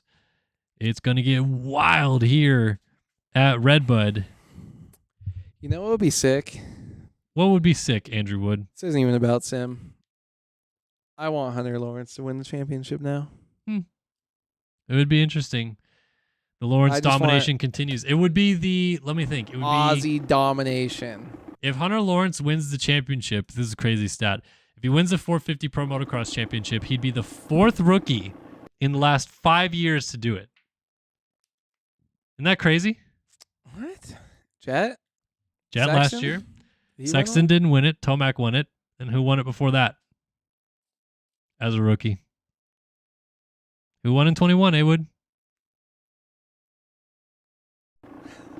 Twirl your mustache and go, oh, Oh, wee Ferrandis on his Ferrandis. I said that like a child. And then who won the 450 title in 2020 as a rookie? I don't remember 2020. Oh, really? It's a blur. He's retired now. May or may not have spent some time in Europe. Zach? Yeah. That was 2020. I thought that was 19. Nope, 2020. Zach Osborne. They were all rookies? Osborne was a rookie in 25? 2020. Ferrandis in 2021, and then Jet in 2023. Why do I feel like Ferrandis was so long ago? It's 4 been out a- of 5 sounds crazy. It has been a minute for Dylan Ferrandis, that's for sure. Hey, but for our 450 Moto 2 hole shot Josh brought to you Greco. by the Design Lab Co. Head over to What thedesignlabco.com. did I missed again? You didn't vote. You literally picked Payson. You didn't vote. 2 people voted for Payson. 1 for Seth Shirley, 3 for Trevor Burns, and 1 for Tyler Lang. No, and 1 for Tyler Lang, and 6 for others. So 58% of people believe it will be someone other than Johnson, Hunt, Shirley, or Burns, or Lang for the hole shot. No one picked Cooper Hunt. I am riding the Cooper Hunt train here into Moto number 2. All right, let's drop the gate one final time here at RedBud. Who's going to win the overall? Who is going to get the Design Lab Co. hole shot? We are set and ready to find out. Burns, Lang, Eaglin, Carter, Johnson, the top 5 in Moto 1. Let's drop the gate in 450 Moto number 2. We are loaded in. We are set to go. 30 minutes plus 2 laps is on the clock. And here we go. One final time from America's racetrack. We're off and running at RedBud. Pretty good start for Carter. Another good start for Boutigny. Carter's going to control it to the inside.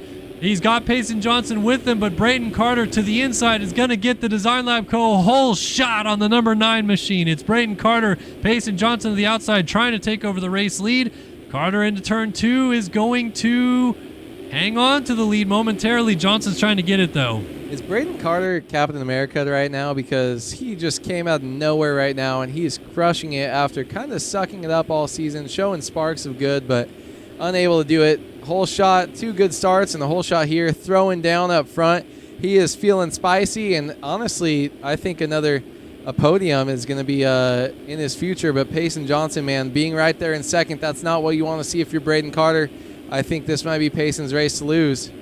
Carter trying to control this inside. Johnson around the outside is going to turn to the inside at the top of the hill, and the 51 red plate holder takes over the race lead here at RedBud. Charges to the outside at the bottom of the hill. And we've seen some really dominant rides from Johnson in the past. Could this be another one? Vial's up here. Marchini, Castellaneta, Lang's got a pretty good start in 6th. Pachone, Pankow, Eagland, Brennan inside the top 10. Brandon Cocroft and Trevor Burns, our Moto 1 winner, is in 12th. So Burns has got a lot of work to do to get up into the mix here. But at least he's not completely buried in the field. Might be able to be inside of the top 5 by the end of the second lap. Yeah, there was a huge crash off the start. I was worried there was going to be a lot of our top guys up in that, but it was a little bit more inside on the gate than you would see some of these guys. So glad that he's still alive. Carter Look at down. that. Braden Carter down out of the lead or out of second right there. A backflip on the finish by number 0. No gear, Reno so Brennan. don't know who that is. Look at Trevor Burns, though, trying to make some moves, keep working his way up after winning the first moto. All he wants to do after a mediocre start is get up there and put himself as close to the front as possible. Yeah, look at Burns wheeling through the rollers here, now up to P9. Caden Pankow right ahead of him in 8th as they cross over the finish line jump to complete lap number 1. It's Johnson from Vial, Castellaneta, Lang, Marchini, Pachone, Eaglin, Pankow, Burns, and Jackson inside of the top 10 as it looks like Marchini just went down. Eaglin goes by him. He picks it up right behind him. Round the outside, Burns trying to go by Pankow into turn number 2 here. Going to get to the inside and make that pass stick by the looks of it. Marchini fighting back on Eaglin, almost gets into the back of him, and Burns might take advantage. Jumping down the hill to make the pass on Marchini. My goodness, what a move by Trevor Burns, launching out into the braking bumps right there. Didn't care whatsoever. Looks like T-Lang just laid it down and getting whipped on. Anthony Pachone lays into him. Burns slides right by him. Triley's going up the Big Dipper. As to the inside, Burns tries to get up on his teammate. Not going to get there quite yet. He's already in the 6th and making good progress. Might go through with Eaglin here as they get to work on Anthony Pachone now in 4th place. Yeah, I love Burns and Eaglin riding side by side. Their gear setup looks fresh. These 2 teammates, they've been spicy of late. Running up front always and just having a little bit more speed, just needing to put it together. Burns obviously won that. Eaglin was yo-yoing back. They should have no trouble getting past Patron early on in this thing, but it's really tricky. Everyone's got piss and vinegar in their veins. They're trying to move forward and stay up front. He does not want to relinquish this, and you can see just by how long it's taken for them to pass. Trevor Burns, though, makes the move on his teammate. Eaglin absolutely tossing upside down as he always does. Slides out. Look at these guys. Piccioni slides out before it, and Trevor Burns and Eaglin keep moving forward, and they're trying to work their way up and see how far up they can get. So as we mentioned, Burns, he can make some quick progress through the field. He's already up to 4th, so watching him kind of paid off right there. Some good fights. It is the 22 of Braden Castellaneta who's up into 3rd now. Pablo Vial has found his way into 2nd. Meanwhile, 55-7 out front. Payson Johnson laying down the pipe and trying to survive as he goes 4.8 seconds ahead of the field with a 55-5. This is qualifying lap stuff here, people. Only a few people were this low in qualifying, and look at Johnson busting it out in the race. Yeah, and I think, honestly, with the amount of riders that you have in a qualifying server, after 2 laps, you got 40 people on it now. It's probably broken down the same amount. So when he's putting down those peak lap times, this is probably what the track was like. He's up front early. He doesn't have to work his way through the field. And I think he's just thinking this is the perfect time to be Payson Johnson. Out front, track exactly where you want it, and you have no pressure but to go down and throw the fastest laps that you can possibly do.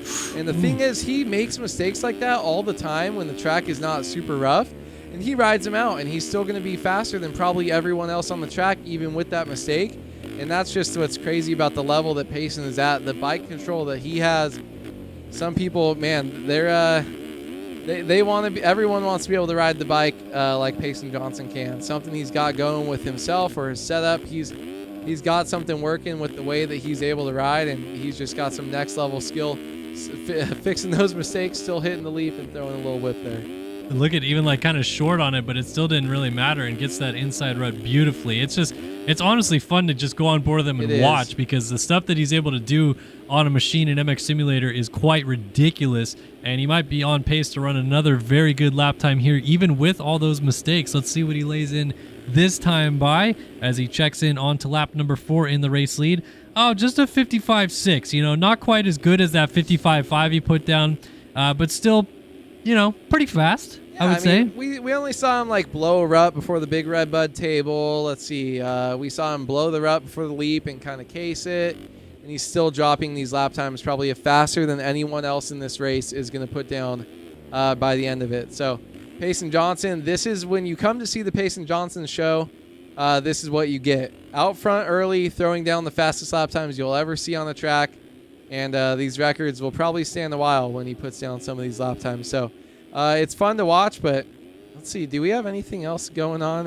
Yeah, we got battles. We got Braden Castellaneta getting around Pablo Vial for 2nd. That's a nice move by the 22. Vial's going to fight back, and they're going to go side by side. Little flick dualies on the first double. We got dualies up the hill. Oh, dualies! And Castellaneta up a little bit short on the landing. Vial's going to try to swing this outside line into the off camber. Castellaneta goes defensive, and look at Vial. How does he saw? I thought he was going to save that. He just freaking tire tapped down the hill, bounced off the track, and down he goes. There goes Burns, Eagland, and the 13 to Cooper Hunt also going by. So now Burns up into 3rd. These 3 have kind of hung together pretty much from the last time we saw them. Eagland's been right on the tail feathers of his teammate Burns, and then Cooper Hunt's having another strong ride here in P5. Yeah, great ride by him. I mean, Cooper Hunt, he might be the surprise of the 450 class tonight. I mean, the way that he's been riding, just so consistently up front, which is great to see. Normally you'll see a ride where someone's kind of riding up there. They're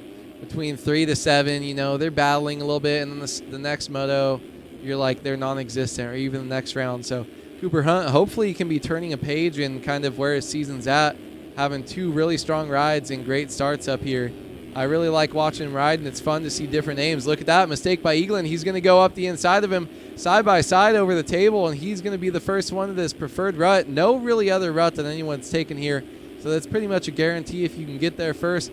Cooper Hunt making moves, working his way forward, and he's trying to have an even better second moto finish than he did in the first. Yeah, that was a very nice move by Cooper Hunt, up to 4th. He was 7th in the first moto, but remember, he ran up in the top 5 for a very long time, was even, I think, as high as 2nd at one point. Meanwhile, 15-second lead right now for Payson Johnson out front. Just reset fastest lap of the race at a 55.484. Just for reference, no one else is below a 58 right now. So he's going 3 some odd seconds a lap faster than everybody else every single time by. And Burns in the 59s. You got a 58.7 out of Castellaneta. He's putting some good lap times in P2. Now, for Trevor Burns, he's in a position to win the overall regardless of this because Johnson was 5th in the first moto, so just needs to be 4th or better without having someone like Lang or Eaglin get in the way of that as well. But if you're Burns, do you want to settle for a 1-3 to win? Do you want to go 1-2?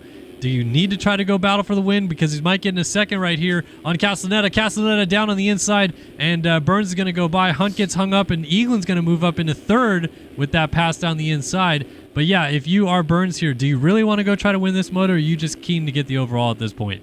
I mean, get your first overall win, and after winning was that his first moto, right, last week? So yep, just 2 hot weeks in a row. Trevor Burns, I was praying for the 1-3 last week. He could get it done with the 1-3 this week, but he's looking at a 1-2 right now, and I honestly don't think he needs to push at all. I think this is exactly where he's comfortable, right where he needs to be. Just go out there, show that you're now a new challenger, and maybe not this season, obviously, because it's pretty much clinched by what Payson has been doing, unless he misses a round or something, and show that, hey, next year in Supercross and outdoors, I'm going to be a threat. And honestly, I think it's really fun seeing a new name emerge that's been so strong these last couple rounds. I would like to see Trevor Burns in a championship hunt, a legit one from the start next year. Scrubbing over the finish line jump. Burns looks like he is starting to find his groove a little bit. 59.1. Dear Lord, 53.890. Payson Johnson out front, 24 seconds in the lead, is absolutely flying right now. He's going so fast around this track. I almost just want to say we stick on board with him here and see if he goes even faster this time by, because he keeps lowering these lap times. Yeah, and do you know exactly what his qualifying time was? I'm on my way to look okay, right now. because I was going to do the same thing. That is absolutely insane. I'm pretty sure it's faster. I would assume it was a 54. Hello, Holly. Here comes my daughter. Coming in hot. What's up? What do we got? What are you doing, sweetie? Going to bed? Miss Giggles in here having a great You wanna time. say anything? And hanging out with your mama. Good night. Okay, good night, she says to everyone. Anything else, or are you going to bed? Happy 4th of July. Yeah, there we go. Who's on your pajamas? Holly's wearing Cowboy? some Aaron Plessinger pajamas, so she's looking solid out here. She is riled up right now, though. She's going for it. On a sick one. And speaking about going for it, yeah, Payson Johnson might be cooking together another really good lap time right here. His qualifying time, just as a reference point for you people keeping track at home, was a 1:54.507. pretty sure I had a 54.6 on like the second lap. Yeah. So 53.8 followed by 59.4 this What time we by, miss? but Jesus, dude, must have missed 53.8. something. Are you kidding? 53.8 after. Oh, I wish we saw how many sessions they were doing again so we could roast people. Payson down. Johnson with another I mistake. can tell you. He has those, and then we get it every week now. Yeah, I could tell you how many sessions he got. I'm Oh, not going to pull it yeah. up on the stream, but I could tell you. I want to see sessions. I want to see most, least. I want to see it all. All right. By the way, big shout out to Gucci. Gucci111. Thank you so much for that. As he subscribes for 4 months with Prime. Thank you so much, Gucci, for the support and the love, buddy. You are the bomb diggity. Okay, so we are looking for Payson Johnson. He did 19 sessions on the track, did Payson Johnson. The most sessions was 35 sessions on the track. So Johnson right in the middle-ish. Who ran the most? Ryan Swanson, down bad. Did he qualify? I think so. I think he was 250 rider. That's all that matters, Ryan. Good job. Thank you, Gucci. Gucci gang. The money is the motive. So here we see Johnson 19 seconds in the lead. Trevor Burns ran his personal best lap of the race at a 57.335 last time by, and has it done under 20 seconds to the race leader. Eaglin's still hanging tough for a good third place ride right here, and then Cooper Hunt not too far behind him in fourth. Let's go look at some of our other riders throughout the field, though. Here's Braden Castellaneta in fifth. Pablo Vial in 6th has Frank Jackson knocking on the door of opportunity in 7th. 8th for Tyler Lang, just looks like he got around Braden Carter, and Seth Shirley also went by his teammate now up into 9th, and Carter slips back to 10th. Tom Quinault 11th, Enzo Butigny in 12th, 13th for Joseph Pilsner. Adam Holm now 14th for the number 17 ride, 15th for Reno Brennan. 16th back there is Anthony Pachone, 17th for Jaden Gomez, 18th Bodie Parker, 19th Nico Marchini, and Ethan Parks rounds out our top 20 positions. Look at that SYS gear. We should do a check on the lit kit. Well, there's no battling for the lead. I think that's a good idea. All right, so here's Payson, and just as we go to him, he yards up out in the lead. He's going to lose about a 10-second gap right there. So pretty much all red and white, kind of like Canada stuff, but obviously Twizzy's got a little bit of blue in there. A little bit of blue. All right, so that gap is going to go down. I just want to quickly see what the gap goes down to. This is Trevor Burns. The Cowie stayed the same, but at least rocking the gear. District, do they have 250 riders too? They don't, right? No? I feel like we haven't seen this gear yet. Because this is the red, white, and blue FXR stuff that that's true. You're right, talking about. I really like this gear, but I feel like same thing with the Cowie. You got to add something into it. You can't just... The gear is a nice touch, but got to have something more. Yeah, the Cowie's a little bit bleak, and same for Eaglin, same setup there. And then same for... it's Twizzy 1-4, District 2-3 right now on the track. Frank Jackson, Underground RC on the Triumph. I like that. Red, white, and blue in his bike. White boots. Got the red helmet or red goggles. Let me ask you a question. Clean ASAR setup. Let me ask you a question. Do you like when people do these setups like this and they go for a custom gear set, or do you like when they take a gear set that's existing and make it work with like a full red, white, blue setup? If you have one that's already like sick red, white, and blue, then make it work and try to make the bike, kind of try to match. Maybe don't overpower something. Or if you have so much white on the gear, maybe you have less white on the bike, but you still got the other colors. So yeah, I am not liking the helmets. Maybe could use a little bit more, but they are custom helmets, red goggles. So he's still trying, but muck off. Pretty good. Also, like the Triumphs can be white and they don't look like I can't tell that's a Triumph if you just had. Everyone, it looks like a freaking whatever. Well, what I was going to say is I like that the Triumph is white and it doesn't look like a Husky. Yeah, it looks like it's not a Husqvarna. It looks it's like a dirt bike. It looks good. Triumphs look good in all colors. Yep. All right, so here's T-Lang, the JIBR.co team. They don't really have much change up on the bike, if at all. I don't think they do. And then they just kind of went with some red boots, a little red on the gear with the blue, and then obviously Monster helmet. Pablo Vial, the Panini stuff. We saw a lot of their 250 guys, dualies. Yeah, we're side by side there with Castellaneta on Filski and snowboard. He's been rocking this kind of like blue and white kit all season long, so it's finally worked at a race for him because he can run the red bike with the blue and white gear. I actually really like it too, just because on the Honda you do have all the red covered. He's trying to make a pass up here back for 6, but goes for the inside we haven't seen working. It's a nice little battle right here. Yeah, I do really like that gear though that they have. It's like navy, but it kind of fades a little bit. Yeah. Low key sneaky might be the best kit in the class if we're not counting District or Panini, because they pretty much almost won the first one. Seth Shirley trying to go to the outside here. Look at this fight, man. Getting a two positions maybe on Get a room, guys. Inside. Whoa, late into the rut, and then it goes back to status quo. We'll get back to this battle in a second. T-Lang slipped behind them. Butigny, again, not American, so it's okay that he doesn't run the red, white, blue. I don't care. That's right. But then Tom Quinault is French, and he's decked out. So look at I mean, I like the fact that he's still running stars on his helmet, all that stuff. So that's sick. Just maybe a little too much red here. I like some good balance. The bike is good. I like the bike a lot. Bike is sick, yeah. Definitely good. Braden Carter jumping down the hill. He is in 12th. I actually really like this gear because I like the two sides being red and blue. Active gear crushing it right now. The only thing I'll say about the gear as it pertains to the American look, very French looking gear.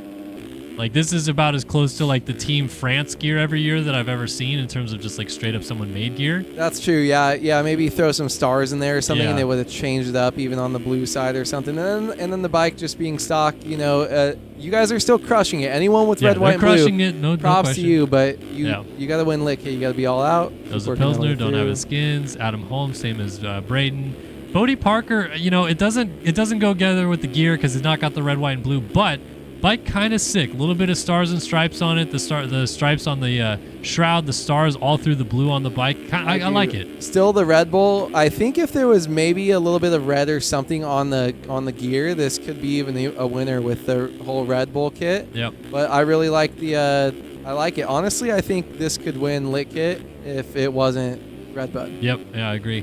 Jaden Gomez, Digital Worldwide, just rocking a regular setup here tonight. Reno Brennan, Anthony Pachot, for Spink. Got a little red and white or red and blue in the helmet, but that's pretty much it. Here's Ethan Parks, who we mentioned earlier. We look so good. I think this is the Label 8 series or Label 7, sorry. I haven't taken this gear off since we got our pack. I wore the gold kit and then the honeybee kit for a second, and then I found this and I was like, okay, red, white, and blue forever. So anytime I play, this is what I'm looking like. Amazing kit, but we don't have any special bikes, which is a lot of work though. So he's running blue hubs though. Yeah, I like it. Add a little bit of flair too. Brendan was down. Ash Deering here. Ooh, another BPC. red, white, and blue canvas. Yeah, red, white, and blue canvas. That's a Label 9 series, I believe. Red, white, and blue on the shrouds. Yeah, it goes together well. The black fender kind of ruins it for me, but otherwise pretty solid stuff. Killian Ortiz, again, not an American, so you don't have to worry about it too much. Devin Davis. The One Industries gear is the same blue stuff they've been running all year long, so the only difference, I think, is the red, white, and blue boots, and that's it. Yeah, I almost feel like they might be the same unless he sent you a pack. It almost feels like a good kit that just goes together. But, I mean, as long as you're doing that and you're not running like yellow, especially mustard yellow, who would do that? It is a red, white, and blue kit, so that's fine. Jason Stubbs, Takatoji, we've seen this tonight already with blue bike with the Fox gear. Don't have any of that. EVP, we haven't talked about EVP, I don't believe. I don't even know what gear this is. I think we've seen them, but I don't think we saw this kit from an EVP rider. I don't think I've seen this setup. So, really good. I like it. The Yamaha, nice and clean. The gear, almost, I don't know. I don't want to say quality-wise or something, but... Yeah, it looks not 4K or something. I don't know. It's like a little bit mushy. Which is fine. So anyone, feel free to send all your 2K packs. Austin Bear showing us what Ken Roxon would look like on a Yamaha. Sexy. And Aaron Rockefeller, Underground RC. There's another one of those Triumphs. And this is the FTA red and blue stuff. So more of the FXR stuff that Holtzy said they don't have. But, yeah, so again, pretty clean, but not a whole lot of white in the gear. I think kind of ruins it. It's very red. Ooh, another Dr. Do kit. What is this? A light Dr. Do kit? Look at that. Thin red, white, and blue. It's the same Dr. Do kit they've been having all night. Oh, we just don't have the dark. Yeah. Are you sure? We just don't have the bike. Okay. So that's the only thing that looks different. Carl Novak for Verb Moto. This is another good little kit right here. Some intricate blue and red in there. Enjoy the ride with O'Neill. Yep. See those stars too on the shroud? Yeah, it looks like it. A little bit of the stars. Being a good on the lapper, shroud, he might just win for that. Yeah. Pretty good stuff. Nico Marchini's out of this moto, as are all of these guys. So that's about it. That's what's your lit kit pick in the 450 class if you had to go through and pick here though? I've got top 3. You gotta keep going because I forgot who had it. It is. Go back. What's that? 2 ago. Braden. So the Phil stuff, okay, I'm going to say because they got snubbed in 250, Phil stuff is my number 2. I wish they did more. 3. Wish you did more with the gear. The winner is going to be Panini because they got robbed in 250s because Dr. Do kit altogether was so good by Joey Carter. I mean, look how good that is, dude. It is clean. So much red, white, and blue. Also looks a little French, but whatever. It's just like a lot of, I don't know. Yeah, but it's honestly, fine. I think because there is so much red, white, and blue, it kind of takes away the French. Like, French is very clearly like red, white, blue. When you have it everywhere, it kind of takes that French look away from it. I agree, yeah. And it's not like before we had the blue on one side, the red on one side, and the white in the middle. That definitely looks a little bit French. And then I would say second place, Verb Moto kit. Proud of you guys. Verb Moto Triumph way back here. Verb Moto Triumph. Deep in the field. Deep. Verb Moto Triumph. I was going to say we stopped at like 30, and I'm They're running glad we went 30th place. Pretty sure he was in 31 or something when we saw him. So. Enjoy the ride. A-Wood loves the O'Neill kit. I like it, though. I respect the decision. Phil's needed the bike, or they would be up there battling with Panini. I don't know that I have a clear favorite either. I do like the Panini stuff for sure. Yeah, I don't know, man. Like it's all pretty darn close.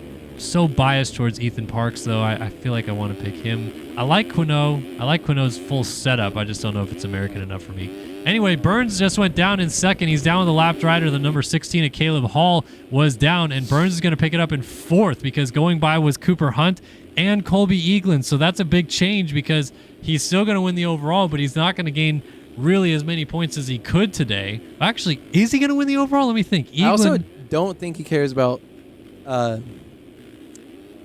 points. Okay. I think he just wants to win the overall. Yeah, Eaglin 3-2 is not going to beat a 1-4. Even if Eaglin could get to second, it should say if he finished second in the first moto. Where'd Payson finish? Payson finished fifth, so Payson is not really a factor as long as Burns stays inside of the top four for the overall.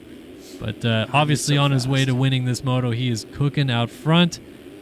2:04 last time by, but he looks like he might be laying in another good one right here. Scrubs that down and goes 156.7. And look, we just went through all those guys, and one thing I was looking at was how gnarly this track is getting.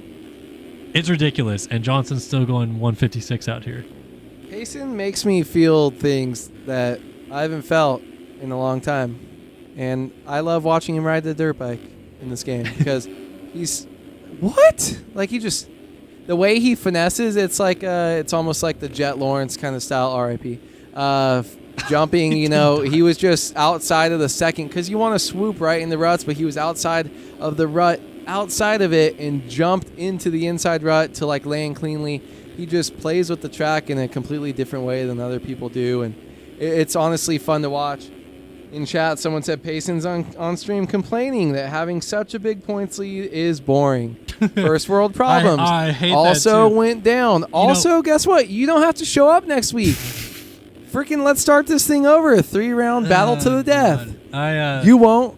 No balls. I definitely can relate though, man. Seriously, having a big points lead, it's the worst, dude. You have so much freedom of space where you can just honestly, like, he's at the point now where I genuinely think he can just do every moto as quali laps only and see what position he gets because it doesn't make a difference. And I think he still gets on the podium in most of them. I think we've seen that before. I can't remember the last time I was the best at anything in my life. Maybe last time I played Call of Duty with Justin or something. I don't know. You may have the best mustache in motocross gaming right now. Motocross game. I'm sure there's some actual adult out there that can grow something cool. We're working on it, though. We're trying to be the best at something. So one of these days we'll find something. The best Race Factory Gaming analyst, commentator. Not the best color one. Yeah, you probably got that on lock, too. Look, I love you, A-Wood, but it's so tough to pick anyone other than Sween for that answer because he was hilarious. Sween's gone. Okay. Sween doesn't count anymore. Yeah, right now in 2024. You just said in history, so I was just bringing it back. Okay, well, I got a little ahead of myself. Yeah. We'll get there. We'll find something. We'll get there when it's time. Payson Johnson, though, continues to lead this thing by 18 seconds now over Colby Eagland. Wait a minute.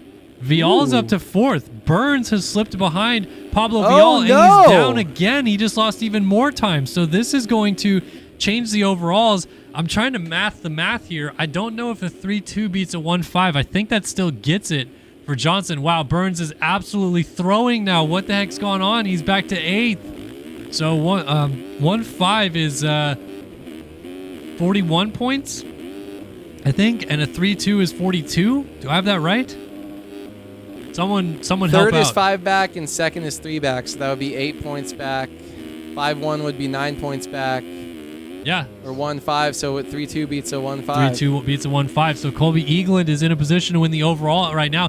Wait a minute. Speaking of in a position to win the overall, we got a battle for the lead brewing. 3 seconds back of the lead is Colby Eagland. He might not just want to win the overall. He might go win the dang moto. Yeah, he might win the dang moto. And I was saying in chat, talking with some people, because Payson's saying it's not fun. I told him, hey, drop back. Fight at the end of the moto. Stop and let something happen. Don't give it up. But he might be doing that by making mistakes on his own. If we haven't seen it, he's been going down. Colby Eagland is coming up, and he's not trying to go 3-2. He's trying to go 3-1. It does show 5-second gap, but I haven't seen him on the screen, so it might just be a little more than our cameras can catch here.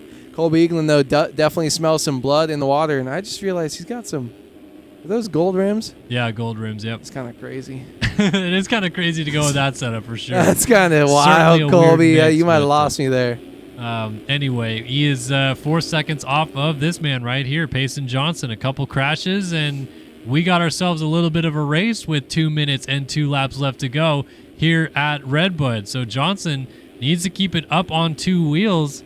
And, did Eaglin go down? No, Eaglin just entering the corner there in the background. Actually gained a little bit of time, I think. 5.4. Lost it. So 2:15.2 last time by for Johnson. That's 2 fall-offs for That's him. 2 fall-off. That might even be 3, maybe, right?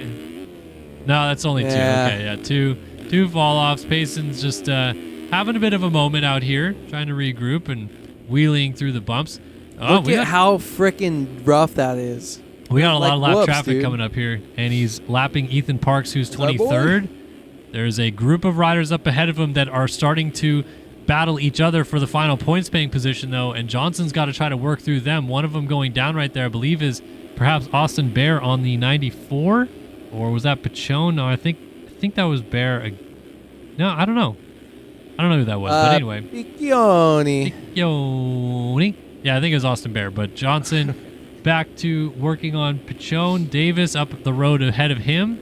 Yeah, there's Pachone. So on the 57, Pachone blocks the inside because he's trying to go get Davis. So right now, final points paying position is Killian Ortiz, 2 positions ahead of right there, the man Anthony Pachone. So now Johnson goes by him.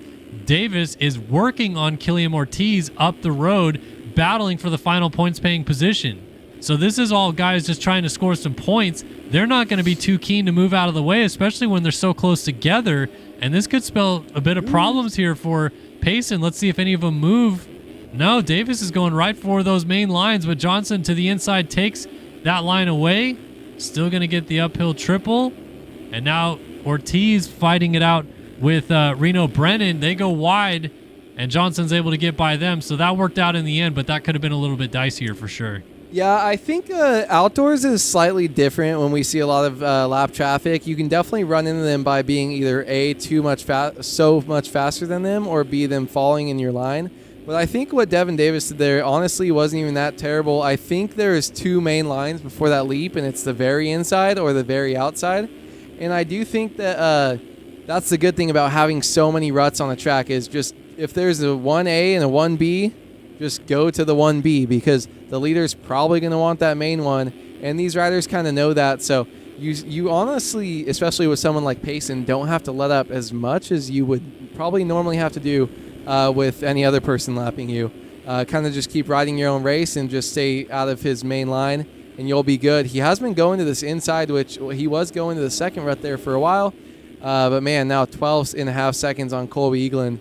He is trying to take this thing home with an easy-peasy 5-1 now. What do you got, 2 laps to go? Yeah, 2-lap board came out last time by. I believe it was pretty tight, but I think they did get it. So now 13-second advantage there for Johnson. Eaglin slips back a little bit. Cooper Hunt, a podium result potentially on the cards here for him. 7-3 won't get it, I think, for the overall, but either way, third in a moto when we really haven't seen him all that much this year. Obviously, he's national number 13. He's really good. He's very talented at the game, but I don't care, man. Like, when you don't race for a very long time and then just show up and go right onto the podium in this class, this 450 class, that's pretty gnarly. Yeah, I honestly, I couldn't tell, like, has he been out of it for so long or has he just been, not performing well? Cooper Hunt is absolutely probably 100% my biggest surprise of this this race weekend for this 450 class. He's just putting together such great finishes, and it's fun watching someone come out of nowhere, it seems, and just ride along with the top guys because we've seen them racing all year and we know what their level is. For someone to just kind of slot in there is always surprising for us. Let's see it going around the leap. 1 lap to go. The white flag has been got by Payson Johnson. Cooper Hunt solid with the 3rd place ride right here. Tyler Lang not really close to him. Pablo Vial is on the rear of Tyler Lang though. So see what we got going on back here. Look at this. This little battle right here has been 32 minutes in the making. Scrubbing right behind him is Pablo Vial, Tyler Lang. They're both going to funnel to this. Let's see what happens in this roller section. Can anyone get a drive and make it happen? Pablo Vial trying, clips the wall and the hay bale, and is going to lose that spot. This battle is over for now.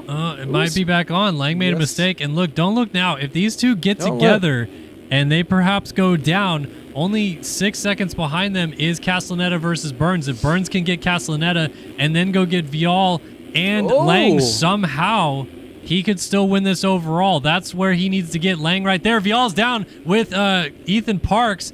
And so that's going to be up into 6th now and into 5th because Castellaneta made a mistake. And that is that Lang? Is that Lang too? No, who is that? It is Lang.